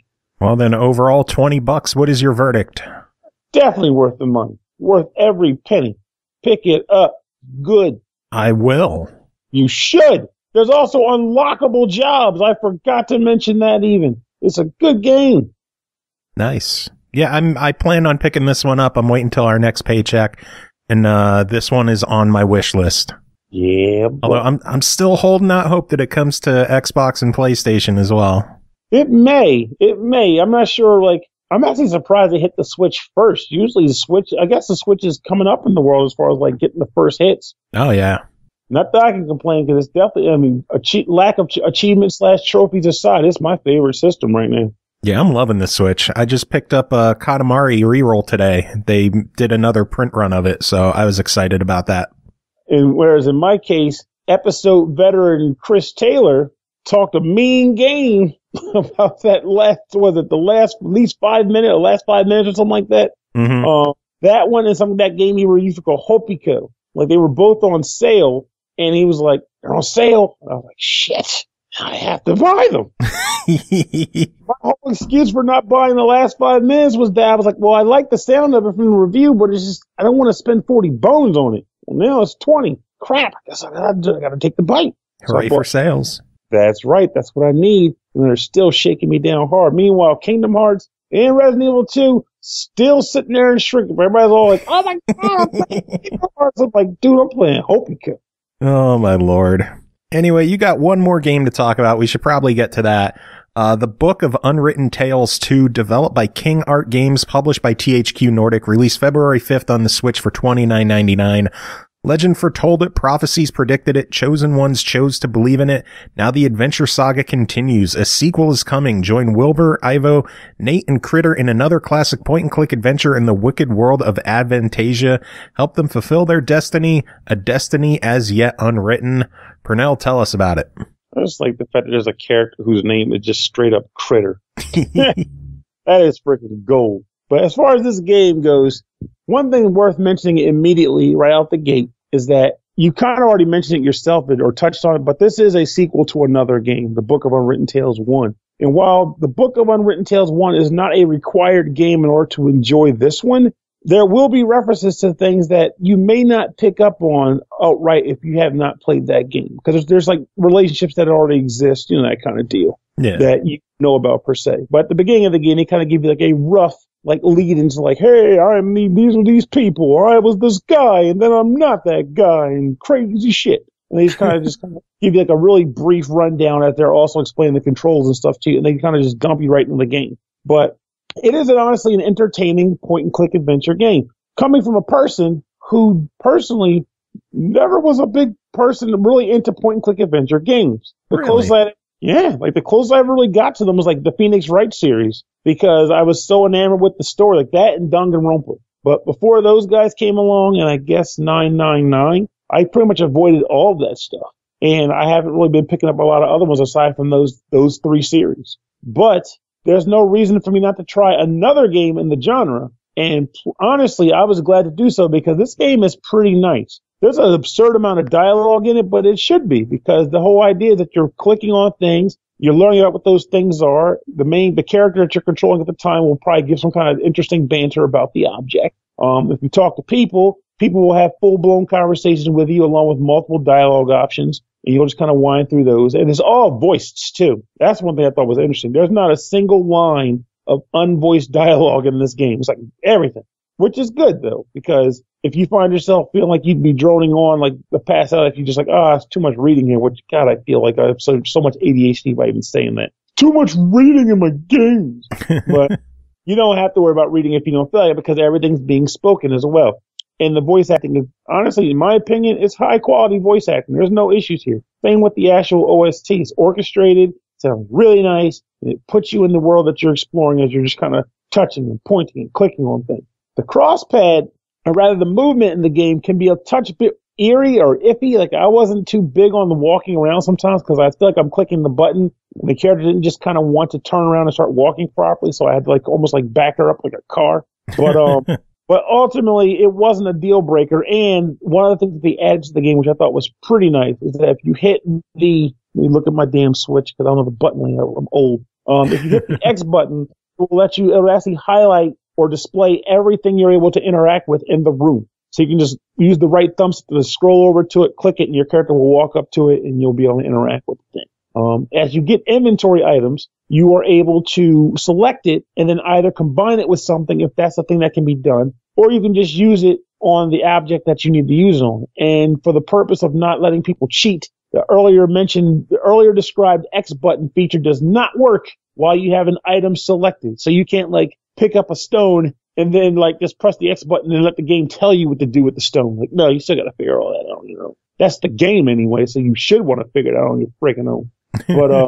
But I honestly found myself enjoying it. I liked the one thing I didn't like about it, but I guess this may be a feature of adventure games. You might be able to help me with this stuff. I have a feeling you may have played more of these than I had. But there are a number of moments where like you're in the process of trying to resolve an issue, like trying to figure out what to do, and the trigger to actually to make something happen elsewhere is that you have to talk to the same thing like more than once. Like you can't just be like, okay, I exhausted dialogue with it by going through the dialogue tree and saying goodbye character. You have to keep pressing it again, and like it'll bring up new dialogue options, things that you don't expect. So you're almost wondering what to do for every object in the game. You don't know, but it's just a thing that I had to get used to. And also might also be cases where it might be a matter of like I may have just lost track of certain things. Like, what am I supposed to do here? Oh, I'm looking for this object, and it shows up like 4 screens later. I should remember that it's going to be there. And then once you click on it, you walk back to the other 4 screens to tell the thing, like, oh, I found the thing that's 4 objects 4 screens away. Now what? Oh, like maybe I just didn't think to do that at the time. But ultimately, there were a number of times where I was like, oh crap, I cannot figure out what to do. And I would just go randomly talk to a guy or investigate another object just to try my luck. I was like, oh, now you can do this. Now you can utilize it to do something. Excellent. Yeah, adventure games can be like that. So not all of them, but sometimes you just got to make sure that you talk to a character and heard everything they have to say, because you never know with adventure games. And honestly, that's like just a thing you got to get used to for me, or I have to get used to for sure. But while it was bothering me here and there, I was like, I bet this is just how they are. So I'm trying to let this bother me or get me down. Just try to focus on the game itself or the experience I'm having. And I think the experience itself is good. Like I said, there will be character relationships that exist, things that are referenced that you might go, what the hell are you talking about? But it's almost the equivalent of like going to see maybe like a later Star Trek movie or Star Wars movie without having seen a previous one. Like I remember seeing the original Star Wars, the trio, and I saw 5 and 6 before seeing 4. I love how I'm saying 4, 5, and 6 like we knew they were 4, 5, and 6 back then. But anyway, point is, I saw 5 and 6 before seeing 4. And while there were obviously things that just didn't quite click for me, it wasn't enough for me to not enjoy the film. And I was still able to go, okay, well, I'll piece the rest of this together later, or I'm able to infer it from the game as I'm playing through it. But ultimately, you'll just experience that just by virtue of the fact that they made this game. It is a sequel, and you are playing a sequel. But it's a good game. One that I could recommend as a solid, at least try it. Buy it if you are actually a fan. Oh, God, I just jumped the gun. I'm gravy. Anyway. It's okay, Pernell. You do it so much that I just figure you're taking the ball and running with it. Or running on top of it, like one of those cool circus guys. You're jumping on it trying to pop the ball. That's right. Pop a Mac bubble. Well, I guess I'll ask you, $30 on this one? What do you think? If you're a fan of adventure games, you're looking for your next fix, this is a guarantee. This is a good buy. But otherwise, hard try if you were like on the fence about the concept. Because I would honestly be like, if you don't play adventure games at all, go play Phoenix Wright first, then come back for this. Because Phoenix Wright is like the epitome. That's what got me into all these games. But if you've already been through all that and you're looking for that hit, this is a good one to take on. So dive into the Book of Unwritten Tales and get that quill pen out and start doodling. Sounds good. Oh, thanks. I've been working on, improving my Oh man, Pernell, it is always good having you on. We got to move on to some other people to tackle some other games, but thanks for being a part of not only the reviews, but the interview earlier on as well, chatting with Mustin. That was fun. No problem. Thank you for having me on. It's been like a genuinely solid time. I think it's funny that I bolted out to get my eyes checked and then came right back 5 minutes later. Yeah, it was a really quick turnaround. So thankfully they weren't that busy. And surprise, I'm still blind. Yay! Hey, I can't say. How am I reviewing all these games? Don't ask questions. They're sending us Braille review codes. Yeah, obviously, that's how they do it these days. Play games and break. Oh my God, that would be tough. Yes, it would. I don't even know how that would work. And I keep hearing about that reminds me, you hear about that guy they said recently played through like an FPS, but he was blind, so everything was done by sound. Wow. I can't even fathom that. Like, even if you're like, okay, I can hear when enemies are coming, blah, blah, blah, you still have to navigate the entire freaking game. I don't know how that's supposed to work. I can't. I just can't. It blows my mind when I see people do something blindfolded during a GDQ. I can't imagine someone who was born blind learning a full game. That's just insane. I have to agree with you there. That is inspiring. It's a crazy world we live. Yeah, if you're determined to do something, you'll find a way. And somebody might go, oh, should have just do something other than playing the game. Until you all say, shut the hell up. That's what the person wanted to do. The world is rough. Sometimes you need to find something to do to occupy your time in a way that isn't always producing a better human being. So you just want to have fun. And this guy wants to play a game fun. And I like doing a podcast for fun. Damn right. And I like being on podcasts for fun. Oh, man. Anyway, do you have any final words before we move on? Winter, what's wrong with you, dude? Get it right. This ain't cutting it. It's 66 degrees today. It's supposed to be 10. I don't know. Whatever it is, this ain't right. Spring's too soon. And also, if you have a fondness for any particular hot wings in your area, let the SML podcast know, because I am seriously collecting information on like the best wings in the U.S. or also just my neck of the woods, but also the U.S. All right, moving on. Next game to talk about is called 8-Bit Hordes, developed by Petroglyph, published by SOEDESCO, released February 1st on Xbox One and PS4 for $29.99. From the team that brought you 8-Bit Armies comes a new fantasy RTS as fast-paced and friendly as the original. 8-Bit Hordes is a colorful strategy arcade game that is easy to learn for players of all skill levels. Collect resources, build up and defend your base, amass your army of orcs or humans, and ultimately crush your opponents. Checking this one out, Royal Sefton, how are you doing? I'm all right. How are you doing? I'm doing good. I am doing thank you for asking. Not everyone asks me how I'm doing. Really? Yeah. That's weird, yeah. Reciprocity, reciprocate, it matters. Yeah. Be kind. I appreciate it. Thank you for asking me. That means a lot. Yeah. I mean, it doesn't mean I actually care, but yeah, at least very true. The impression that I do. No. So how's 8-bit Hordes? You know what? It's cute. So as the title suggests, it's got kind of an old timey look to it, but it's more voxel than 8-bit. Not to really, get too far into the details or anything or be nerdy about it, but like if you look at the art style and stuff, you can see what they were going for. Blocks in space, and it's a bird's eye isometric view. But it's cutesy, but it's not like a straight up 8-bit console game either. So the music's got some like lo-fi sounds in it. The graphics are obviously blocky. Just that general aesthetic. But yeah, how can I better put this? So it is simpler in more ways than one. As an RTS, it's very cute. It's got the two factions. You've got the Lightbringers, and you've got the Bloodsworn, I think they're called, which are basically the Alliance and the Horde, if you want to take a page out of the Warcraft book. Yeah. And a lot of the same tropes and cliches apply here. It's a very by the numbers, by the book, simple pared down RTS. So the 8-bit aesthetic even goes down to like the gameplay. It's not complicated. It's a fun game. It's a simple game. It sounds like it's something that's good for newcomers to the RTS genre. Oh yeah, and you know what? I think there are some ideas there where it seems fairly applicable to console too. Like if this is your first time playing an RTS on a console, I think it's pretty friendly, pretty inviting that way. Not perfect. There are a couple things that I think I would prefer to do a little differently in terms of play control, but it's I think a good start. So like when you create your attack units, let me rewind. You start with your base and you build out from your base with farms, barracks, and then the tech tree unlocks progressively as you take on more and more of the campaign and accomplish certain challenges.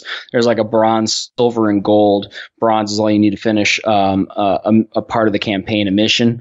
But silver and gold will unlock more stuff. So you start to take on new units, new buildings to create those units, upgrades for your existing lodge or castle or whatever. But one thing that is kind of distinct from like the Warcraft, StarCraft styles, you don't have like peons or drones or any of those sort of like builder units per se. You have this radius around your lodge and you build these new buildings within that radius. I'm assuming 8-bit Armies functions the same way, but I haven't played it myself. You touched on how the two kind of come from the same designer, same universe, and even interoperate a little bit. Yeah, and they have a third one coming as well later on this month that I'm sure we'll be talking about eventually. Yes, I think we will. And it's kind of a simpler way of doing things rather than assigning individual units to mining your crystals or your harvesting your Vespene gas or whatever.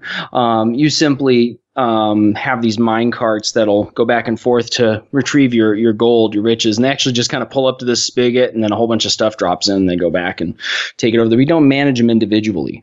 You just create more of them, and you have to make sure you have enough food to supply them and your units, your foot soldiers, etc. So you build more farms as you grow, and if you build a lodge again, you have another radius to fill. Basically, you just keep branching out, more buildings, more spread, without assigning worker units to creating each one. So it's kind of pared down and simpler, and that way I think more accessible. But also when you create your units, you assign them to either on the Xbox pad, X, Y, or B buttons. And so you can call them up that way rather than like dragging a reticle or a pointer to collect a bunch of units and say, go here, go here. Instead, you have a bunch of units that are assigned to the X button, a bunch of units that are assigned to the Y button, and a bunch of units assigned to the B button. You assign them at the time of creation. Then after that, you can simply control up to 3 independent squads or regiments or whatever you want to call them as you go throughout the map, exploring and pillaging and all that fun stuff. Gotcha. Anyway, you mentioned you had a couple of gripes with the game. What are those? Well, yeah. I mean, it's kind of a two-sided coin when I say the game is kind of pared down and simple. From a strategy perspective, it's really just sort of a kind of a flat game. If it doesn't work, double it. Go bigger, go faster, and you'll beat it.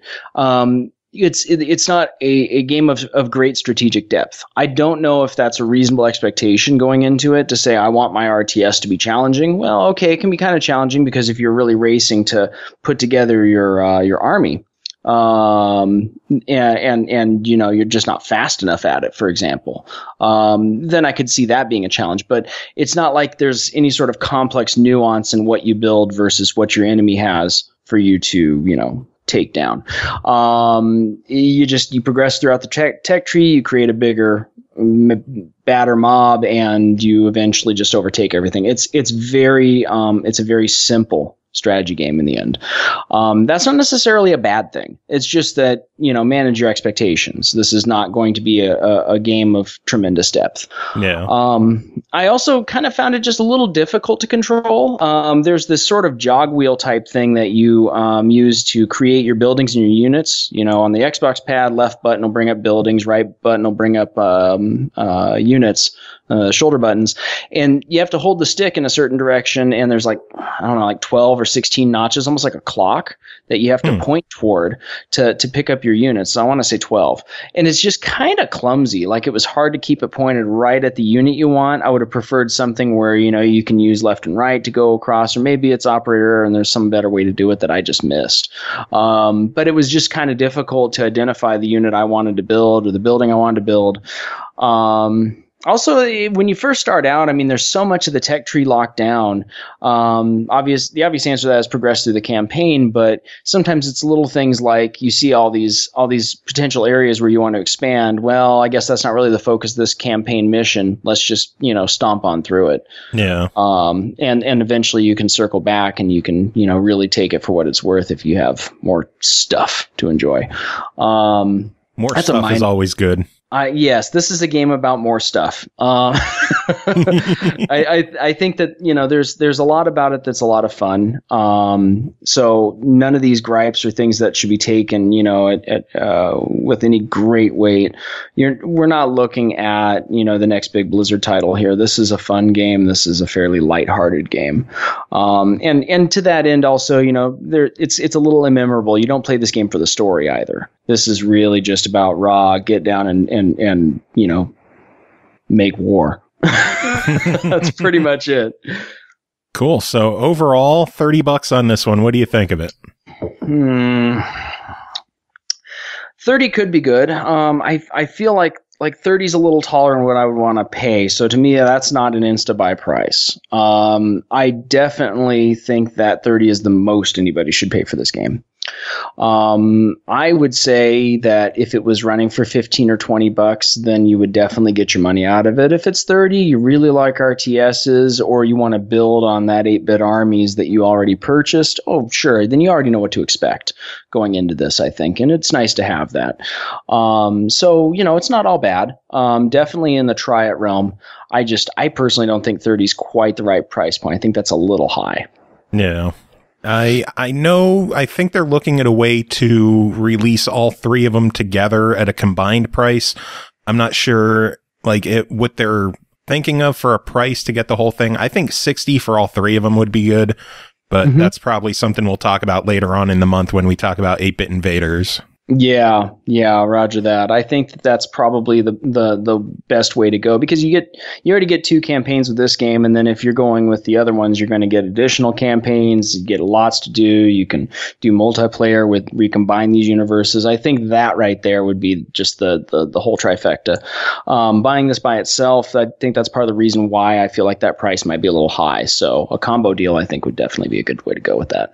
Cool. Sounds good. Well, Royal, it is always a pleasure having you on chatting about this stuff. Do you have any final words? All right, next game to talk about is called RIOT Civil Unrest, developed by IVP Productions, published by Merge Games. It released February 5th on PS4, 6th on Xbox One, 7th on the Switch, For 1999, Riot Civil Unrest is a unique, thought-provoking experience that places you at the heart of some of the world's most recent confrontations. Spread across 4 campaigns and over 30 individual scenarios, Riot Civil Unrest lets players control either the protesters or law enforcement in an effort to portray a balanced view of each event.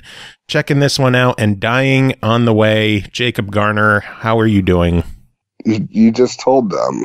I thought maybe you would have some hands-on experience of how you're doing. I got hands-on experience. How's Riot? I wanted to like this game. Let me put it first. It's different. The art style is different, and the art style actually works for the game. It's just like pixelated. I'd even call it like a pixelated mess. But the thing is that it's just like the way it looks, it might not have worked for some games, but for this game, it actually works. And it's one of those things where it's just like, you kind of have to see it for yourself, but it works for the Riot settings and how everything is chaotic, and it's just a big jumbled mess as like you're trying to make sense of what's going on. So as you said in the description, you've got 4 different riots, like, which are actual historical events. One of them, the game creators actually like lived through. Oh wow! I'm not sure which one it is, but and they try basing the game on making it like a level experience. Like, they don't exactly favor the rioters, but they're not exactly saying that the police are the best people ever either. That's up for you to decide, and they want you to research the events and come to your own conclusions. Interesting. But in each with each side, it gives like an early here are the things that are leading up to it, and then it just kind of tosses you in there. So there is no hand-holding with this game, which is a major disadvantage for it, because there's not even like a simple tutorial of like, here's how this works. This is what you do with this. So it just kind of drops you in. Yeah, and perhaps that's also to go along with the theme of chaos and stuff like that. But I even if that is, I find it to be a fairly flimsy excuse, because even the game, like, there wasn't like really a guide to explaining how anything worked. And more often than not, it felt like, if I was succeeding, it felt like pure luck. Which of course, you could also say, oh, maybe it's just commentary. Like, you can't plan for, all this kind of stuff to happen. But at the same time, when I'm losing, I don't understand why I'm losing. Yeah. And it just, it's very frustrating. And the way it plays on the Xbox, I don't know if the Switch and PS4 versions are any better, but honestly, I feel like it really would have benefited from a mouse and a keyboard more so than a controller. Yeah. The controls just never felt right for it. And I do believe it is out on Steam as well. I think it was out on Steam before all the console versions. Yeah, I believe it's coming out of early access on Steam. Yeah, I think you're right on that. Honestly, like, I felt I would just have rather have played, like, because early on you were like, oh, do you want Xbox or do you want Steam? And I was like, oh yay, Xbox.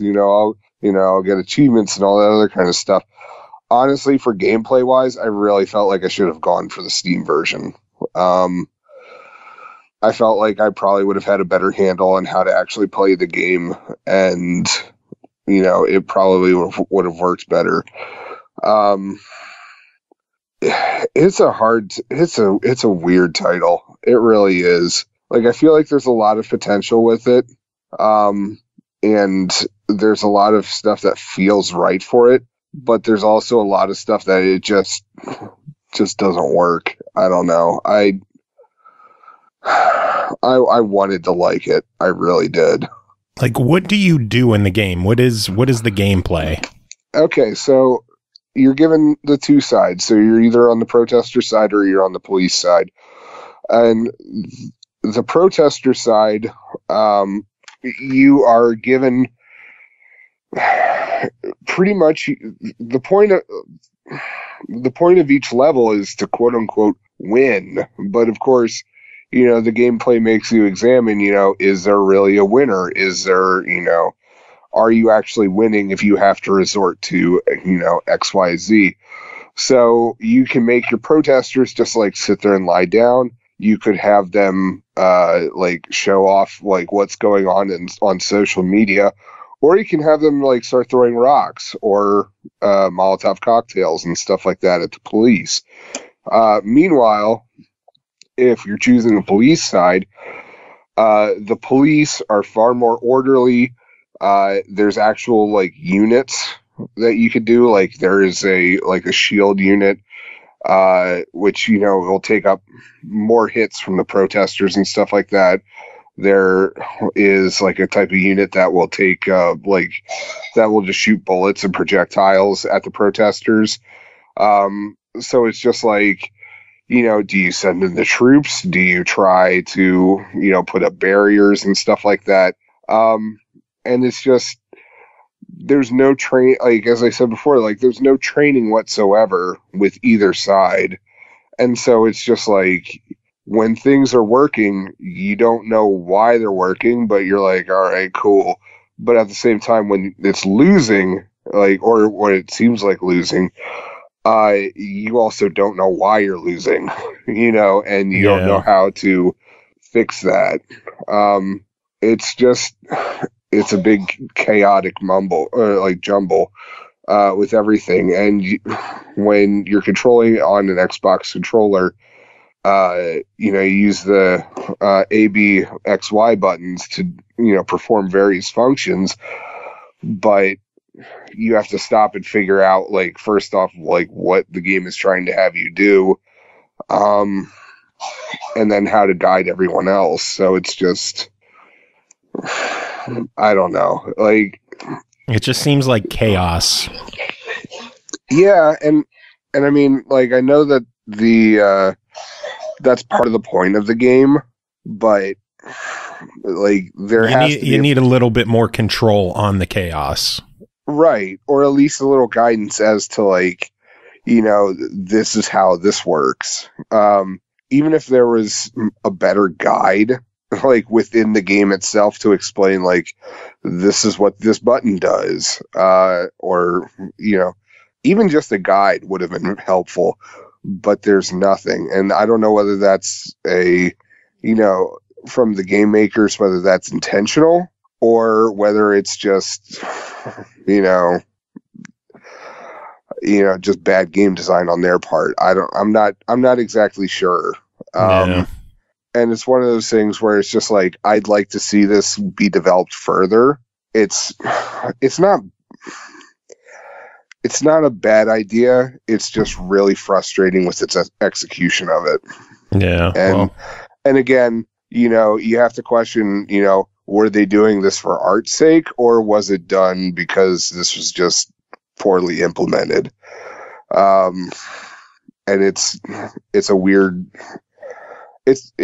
game to toe this line. And it's a unique game for that. I haven't really ever seen a game where that's a possibility, you know? I mean, like, you know, I've played plenty of games that are frustrating, and it's, you know, I mean, like, of course you have those games where they're intentionally frustrating, like speedrun games, or, you know, games like Dark Souls, where, like, it's frustrating in that regard. This one, you know, I don't want to say it revels in its chaos, but, like, it makes you expect it, and it makes you have to deal with it. Yeah. I don't know. It's a weird one. I don't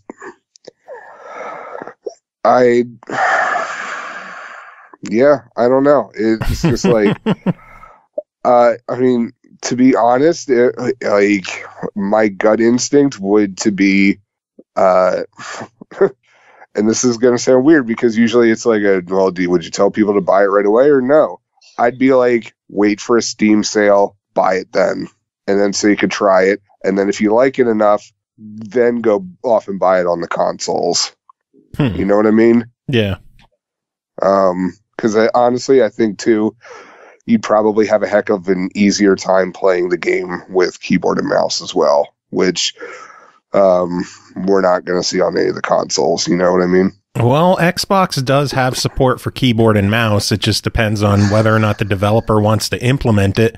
Maybe they'll hear this and they'll look into bringing mouse and keyboard support to Xbox One. True, which would honestly be very welcome for this game. So... All right. Well, Jacob, it is always good having you on chat about this stuff. Do you have any final thoughts on the game? On the game or just any final thoughts? In general, whatever. This is your moment to say whatever the hell you want before I cut you off. You know, I still need to review that Where in the World is Carmen Sandiego. We still need to make that happen. Do we?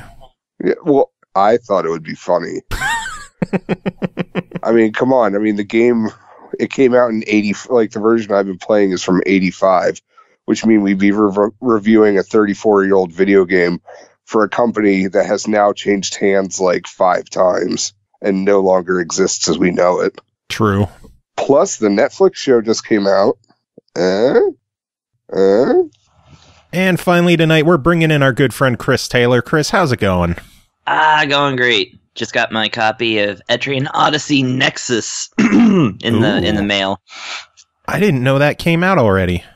I don't know. I actually didn't know the release date. I just know I pre-ordered it. And, it might have come out today, but I'm behind on my DS releases. I think so, yeah. I haven't opened it up yet because I've been playing these games I'm supposed to review, but it seems like it doesn't come with a soundtrack this time, so... Really? Yeah, just a 32-page art book, which, you know, it's thicker than normal, but still. Yeah, that's I'll weird. find out. I'll find out and get back to you, but everybody's going to know by then anyway, so who knows? Yeah, true. We'll just say it doesn't. But I think I saw on your Facebook page it came with a pin. Yeah, it comes with a pin of a character I don't recognize, so it must be from that game. Maybe. So, we'll see. Either way, it's Etrian Odyssey, so I'm going to love it. I always love them. I know what else you love. Oh, yeah? What is that? Chemco RPGs. Heck yeah! Look at me bringing out a segue. Damn! I'm trying and shit. Yeah. You're getting good. Anyway, your first game to talk about this week is As Divine Hearts 2, developed by X-Create, published by Chemco, released January 24th on the Switch for $12.99. Picking up 2 years after the events of their first adventure, Zack and friends find themselves off on another quest, but this time to save the parallel world of Archiello, or Archelio. I don't know. Yeah, there's no voice acting in the game, so you can just say whatever. We'll go with Archelio, which is on the verge of being frozen in ice. Chris, tell us about it. Okay, so As Divine Hearts 2 is is a rare thing for Chemco RPGs, Chemco X-Create RPGs, when it comes to US publishing anyway. It's a direct sequel to an existing game. They don't normally do that. So I had to go back to the original As Divine Hearts to kind of, catch myself up on it. And, I don't remember if I actually reviewed As Divine Hearts through this podcast, but I have it. But I was like, well, I'm just going to get it on, I'm just going to get it on Switch because, I might as well have both games on that system. Plus, I didn't have it for a console. And then, lo and behold, it was on sale. I actually think it's still on sale. It's like $9 right now. Nice. Anywho's. So, As Divine Hearts was a few years ago. It wasn't, it's much older than my perennial favorite, which is Antiquia Lost, as far as like RPGs that use this set of graphics, kind of like an RPG Maker style type thing, as opposed to like Dragon Sinker, which is my favorite, but also a whole different thing. And they had not yet introduced a lot of innovations that I've come to get really used to when it comes to Kemco RPG. So, like, getting through that game, I played about 10, 12 hours into that one and, got really involved in the story and stuff. And yeah, I was just like, wow, this is so, like, primitive. It's missing so much stuff. Versus Antiquia, which is my go-to sort of game to compare, like, all the stuff I like in Kemco RPGs now versus what they used to have. And so I went in, I got in there, got to know the characters, the story, there's some twists. Actually, it was a more story-heavy game than I remembered, and more so than a lot of the games that they've come out with that I actually tend to prefer. So I was actually really excited to get into Antiquia Hearts 2 because it stars the exact as same Divine character. Hearts 2? As Divine Hearts 2. See, not Antiquia Hearts 2. I'm not going to pretend these games aren't so similar that I'm going to get them mixed up sometimes. You just love Antiquia Lost that much that you can't get it off your mind. Yeah, and they have As Divine Hearts 2, and then they have, like, another one. What's the other one? I'm gonna frustrate myself trying to remember. They have a lot of similarly named things. So in the sequel, we're back to, again, it's, as they say, it's 2 years after the events of As Divine Hearts, where male protagonist Zack travels across multiple parallel worlds. Actually, this is a little bit of a Final Fantasy V style, like, we're going to do things in this world, but now we're going to go to this world and do more things. And, find out mysteries about characters. Characters have mysteries in this game where you don't quite know what's going on. But he's rejoined by more or less all the characters from the prior game. So spoiler alert, everybody lives. But apparently As Divine Hearts, the original, goes off the rails a little bit because a lot of the stuff they try to explain and wrap up in As Divine Hearts 2 is somewhat bonkers. I'm not even going to get into it because here's the thing. I really, really, really recommend playing through the first game and knowing the story before getting into As Divine Hearts 2 because there's so much that they call back on. So they're like, oh, I see that you still do this quirk that you had in the previous thing, and then and then also it tells you about some of the tensions of all the characters. Basically, it's a male protagonist, and every other character in the game is female to some extent, and because we're dealing with, like, deities who don't really have gender, but but this hero seems to have the power of making everyone just falls in love with him. So there's this constant, it's not even like a love triangle, it's like a love octahedron. It's just bizarre how much of a accidental ladies man this guy is. And of course he's like this virginal teenager who's just like, oh, well, I don't want, you got the wrong idea, and all this stuff. Gee willikers, I'm so young and pure. Yeah. And 2 years later, nothing's changed. So we get into this adventure, and I instantly noticed that on top of being better written, this game is a lot funnier. Like, they've actually kind of gone the classic working designs route. Those old Vic Ireland Sega CD RPGs that threw in like a ton of 90s references into, like, Lunar and Vi. And, I think Albert Odyssey is one of the more famous ones. That's one I haven't played yet, though. But so this one actually makes references to things like climate change and the EPA, and there's, like, a lot of modern day jokes in the translation. And I can't say that it's as bad as a working designs thing, but sometimes you're just like, oh, groan. Stop reminding me of real life game. But they've also improved a lot of things. So, okay, part of, they basically wrote the first female character that you get is Estella, and she, it's just Stella, I think.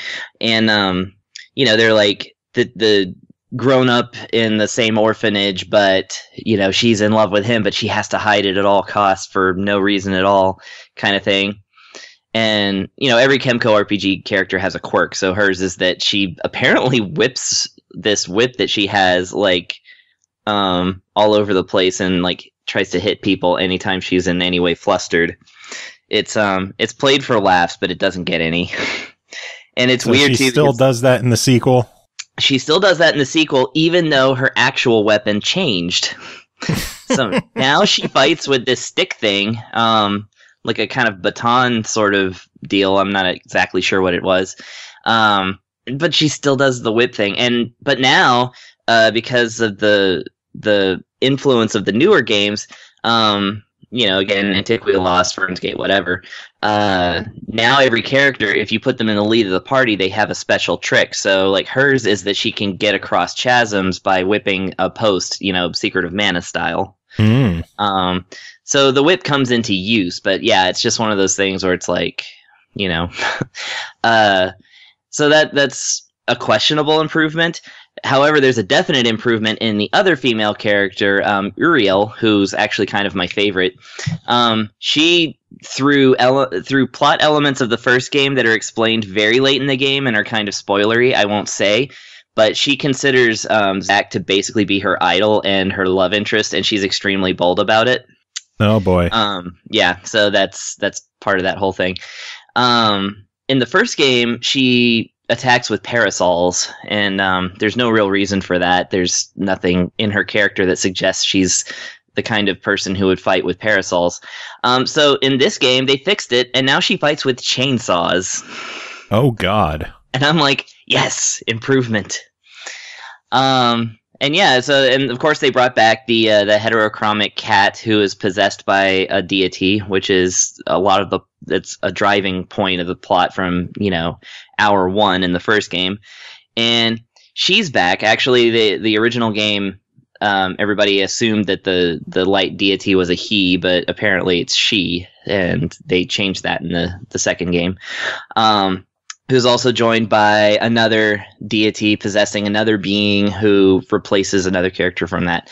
So, yeah, the plot basically goes RPG style. You know, we have to go around these temples and do things and find out what's going on and, you know, find out the mysteries and all this stuff. But what I really liked about this game is that what they brought from the old game, you know, they basically brought everything from the old game and added in all the new stuff that you would see in a newer Kemco, like X-Create RPG. So the gambling system is back, which is great.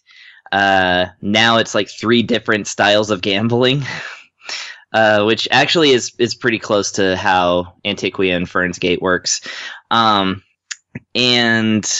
they also brought back the whole planting a seed in a garden and wait 10 real-world minutes to get fruit, and that fruit will, you know, increase your stats and all that stuff. Only this time, they give you 6 of them, and you have the option of changing them into 2 other things that have other, like, uses in the game that, you know, they actually get unlocked a little bit later.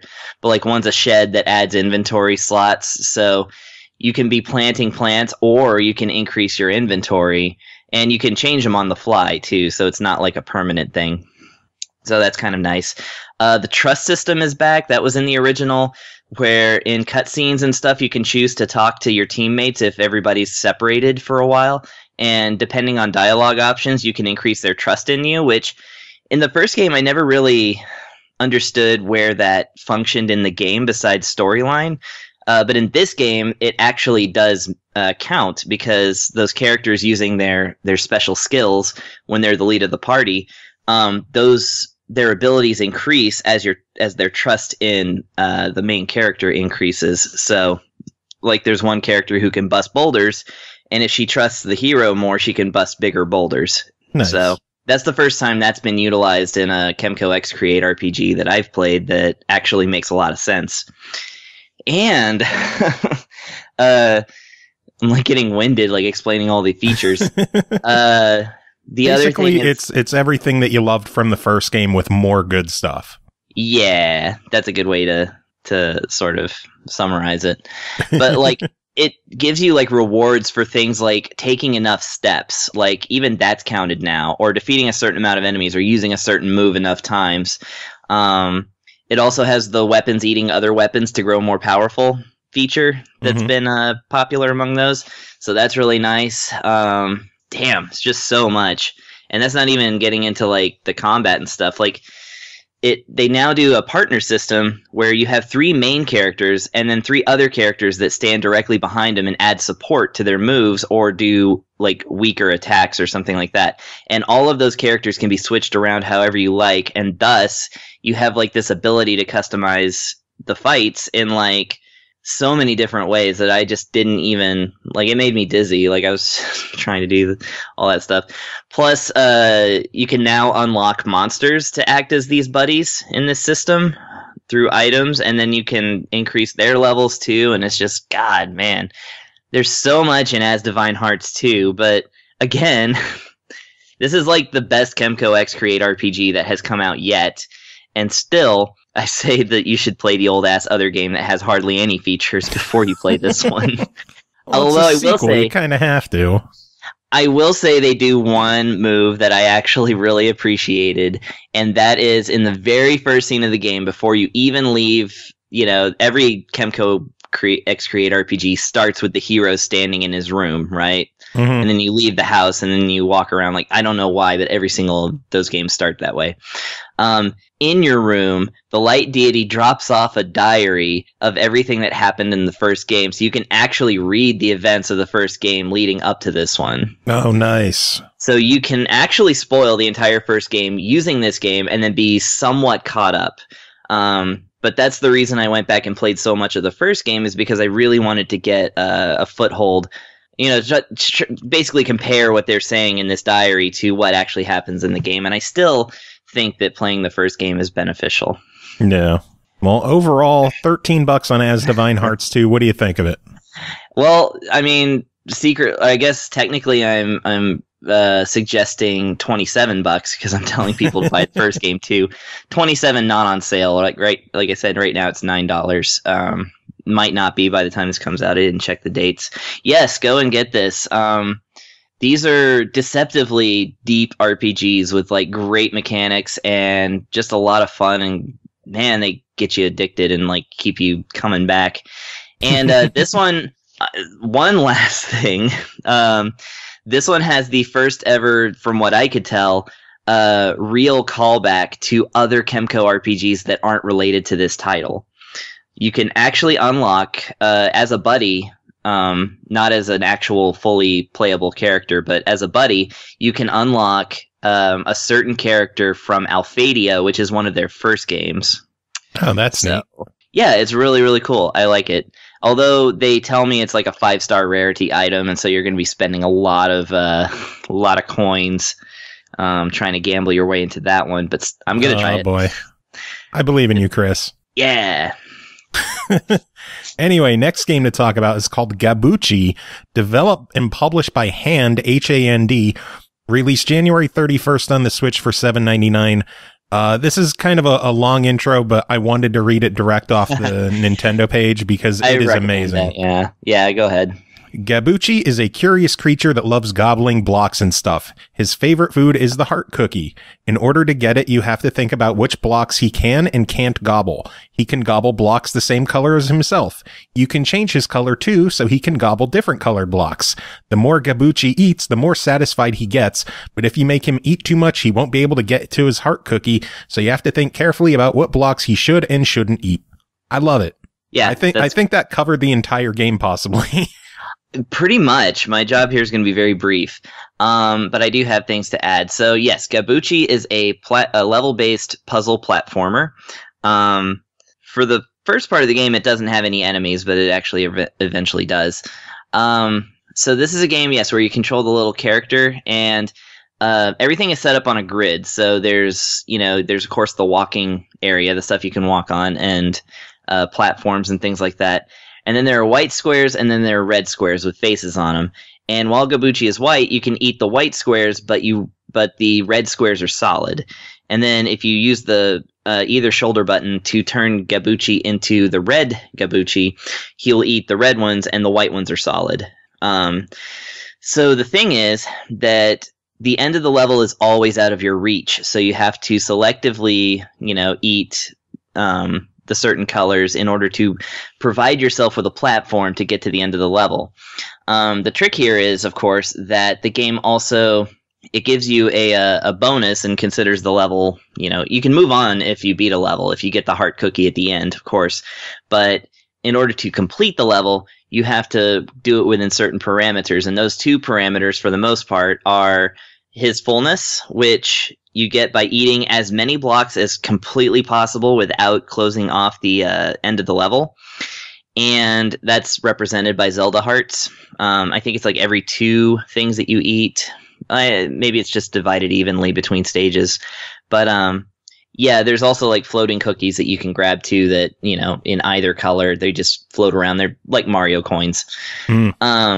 So it's basically that, and also sometimes the game will count the amount of times you switch colors, and you get a bonus or a completion award based on how many times you've had to switch colors to get to the end of the puzzle. So if it says 3, then you can only change colors 3 times, unless, or else you forfeit that completion bonus. And of course, the more completion bonuses you get, the more shiny, this level's totally complete, gold star type of stuff, and yeah, that's it. Just repeat like through all these levels. The puzzles are very clever. And the learning curve is nice. Like basically the first few levels are like stupid easy. And then like you get about 20, 30 levels in and suddenly you're like, oh my God, this is devious. So, it's really good in that sense. The things that stood out to me on this game, one is the stage theme and the title theme, actually, but mostly the stage theme. The music is adorable and wholesome, and the main melody is played by a recorder with squeaky notes. And so it sounds like a child or a well-meaning amateur is playing the recorder in these songs, and it works so well. I was so delighted by the music. I actually really hope it becomes available to purchase. I couldn't find anything on Google's. But yeah, it's delightful music. The other thing that I really like in this game is that you have a level editor. You can actually create your own levels. And once you do that, I made a couple just to see what it's like. You realize that actually every level in the game is made with only 15 different things. Oh, wow. It's super easy to make. You choose one of the 15 and drop it into the map, and then nice. Through an option you can play the level and then go back to the editor if you like, and you can mess with certain things. But yeah, you can just build like levels to your heart's content and save them. I don't think there's online sharing. I didn't really check. It didn't seem like that didn't jump out at me anyway. But I really like that about it. So yeah, Gabuchi. Nice. So for $8 on it, what do you think? Yeah, $8. This is really well put together. Again, I love the music. It plays really well, and it has to, because sometimes switching colors like within a split second is required to get through some of the levels. So it actually isn't, even though there's no timer in the game, like you can get through the levels as slow as you like. And of course you get infinite tries. There's still, there's a lot of challenge here for, people who enjoy slightly twitchier platform puzzles. But I like it because it's so nice and innocent. There's not all these, like, there are like spiky things, but it's not like the room's made of spikes and you're going to get eviscerated if you mess up and you just have to watch your character explode into ketchup, 1,000 times a minute. I really like that about it. And again, I was just ultra charmed by the music. So yeah, $8. This is one of the better ones of these I've played. Nice. And I know the producer, Takahiro Suzuki, is most likely listening to this. He was contacting us to see if our review was ready or not. And here it is. It's ready. Is there anything that you want to say directly to them besides making the music available? Yeah, make the music available to purchase. And great job, guys. I love this game. Awesome. One final game to talk about tonight is called Pixel Colors, developed by Score Studios, published by Rainy Frog, released January 31st on the Switch for $12 even. Use the numbers around the sides of the puzzle to work out how many blocks of which color should be painted in each row and column. Since the order of the numbers doesn't determine the order you need to paint the colors, you'll need to stretch your brain to figure it out. Chris, tell us about it. Okay. Pixel colors. Well, I was excited to do this one because I got to do God, I can't remember, Pixel Lines EX 500 more puzzles or something like that. Mm-hmm. Another Rainy Frog Pixel game. That's PICZLE, like picture and puzzle portmanteau. And I really, really enjoyed that one because it was so easy to learn, and I was able to breeze through the easy levels, like, you know, and before I knew it, I was actually able to play it expertly without even realizing I'd been challenged at any point. Suddenly, the puzzles were way harder, and I was able to navigate them, and I think that's great game design. This game is very similar to that. It is in a Picross style, which, of course, is a grid with numbers, you know, on the top and side. And you're supposed to determine which blocks to fill in on the grid in order to make a picture. And the twist that they add is, of course, there's different colors that you get to choose from. I haven't seen the really advanced puzzles because this one actually, for whatever reason, they lock the hard stuff behind stage requirements. Mm-hmm. So you're only able to play so far before you have to actually play a lot of puzzles and, you know, unlock the next area. So that's actually a little bit different in terms of these puzzle games. Usually all of them are available at all times, but, you know, that's okay. Maybe it was to keep you from getting in too deep right off the bat. Could be, because, man, if you know Picross, you know you can mess it up real bad. Oh, God, yeah. So, but here are the tools they give you to not do that.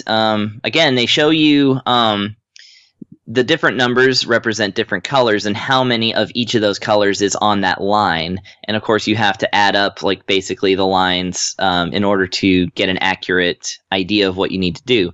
The other element that this game adds, besides the different colors, is that if the number is, like, basically circled, you know, it's written into some solid paint, you'll know it when you see it. Plus, the game has an expansive tutorial, so, you know, they'll tell you this. If the number is circled, it means that those blocks are definitely all connected. And if it's not circled, it means that they are definitely not all connected. So, like, a 4 could be 3 in a row and then 1 elsewhere, but it can't be 4 in a row. But if the 4 is circled, it has to be 4 in a row. So in a lot of the earlier puzzles, you might have, like, a circled amount that actually goes all the way across the puzzle, and then that can be your starting point, and then you definitely know that's 1 when you're working your way horizontally, and then, you know, you can kind of logically work it out from there, and it's a brain exercise. What I really like about this game is that they give you about, like, 20 puzzles that are so easy, you'll just get them done in, like, less than a minute, half a minute. And that gets you really used to the way that they operate, so that by the time you get to the larger, you know, harder puzzles, you're not lost, which is really great. Yeah. Yeah, and the other thing I really like is that the music's actually really good in this one too. Now, I thought that about the last one, but this one they kind of ramped it up a little bit more. It's a lot of groove-oriented songs. Actually remind me a little bit of Zarvat, which I was extremely fond of as far as the music goes. So, this is an excellent Picross game. My only minor complaint is that, and I mentioned this when we covered the coloring book game, is that when you fill a line in with paint, it makes this terrible splooshy sound that you can turn off all sounds and get rid of that, but then you don't have any sounds besides the music. Which, you know, that's more or less the only sound you'll hear, but I'm just like, I'm starting to make a stand about these paint-based games making paint sound like, you know, an ASMR of somebody just like sounds like a freaking NPR special. People talking way too close to the microphone. So please stop doing that, game developers, all of you. Yes, please stop doing that. Please stop. So, Chris, it sounds like you really enjoyed the game. So for $12, what would you say? I would say $12 is just fine. Nice. Yeah, it's a buy it. This is the most fun I've had with Picross so far, so I really enjoyed this one. Nice. We got to keep the puzzle games coming to you. Yeah, especially from Rainy Frog. Good job, guys. Awesome. say to them too, just in case they're listening. I don't know. They might be. I don't know. Someone might listen. Nice callback. Callback. Speaking of callbacks. Anyway, that is it for this episode. Chris, thanks again for coming on and doing your thing. Thanks to everyone else who was on this episode, including Mustin. Check out that album when it comes out on the 14th. It is fantastic. You have to check it out. It is good stuff. Chris, you definitely have to check it out. Oh yeah, I love new Mustin music. Yeah. Always check out Mustin music. That's great. So listen to this episode because 4 of the 8 songs are going to be played on this show. Yes. So free preview. Yay. Chris, do you have any final words to end the show? Thanks for listening, everybody. And have yourself a wonderful night.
Bye.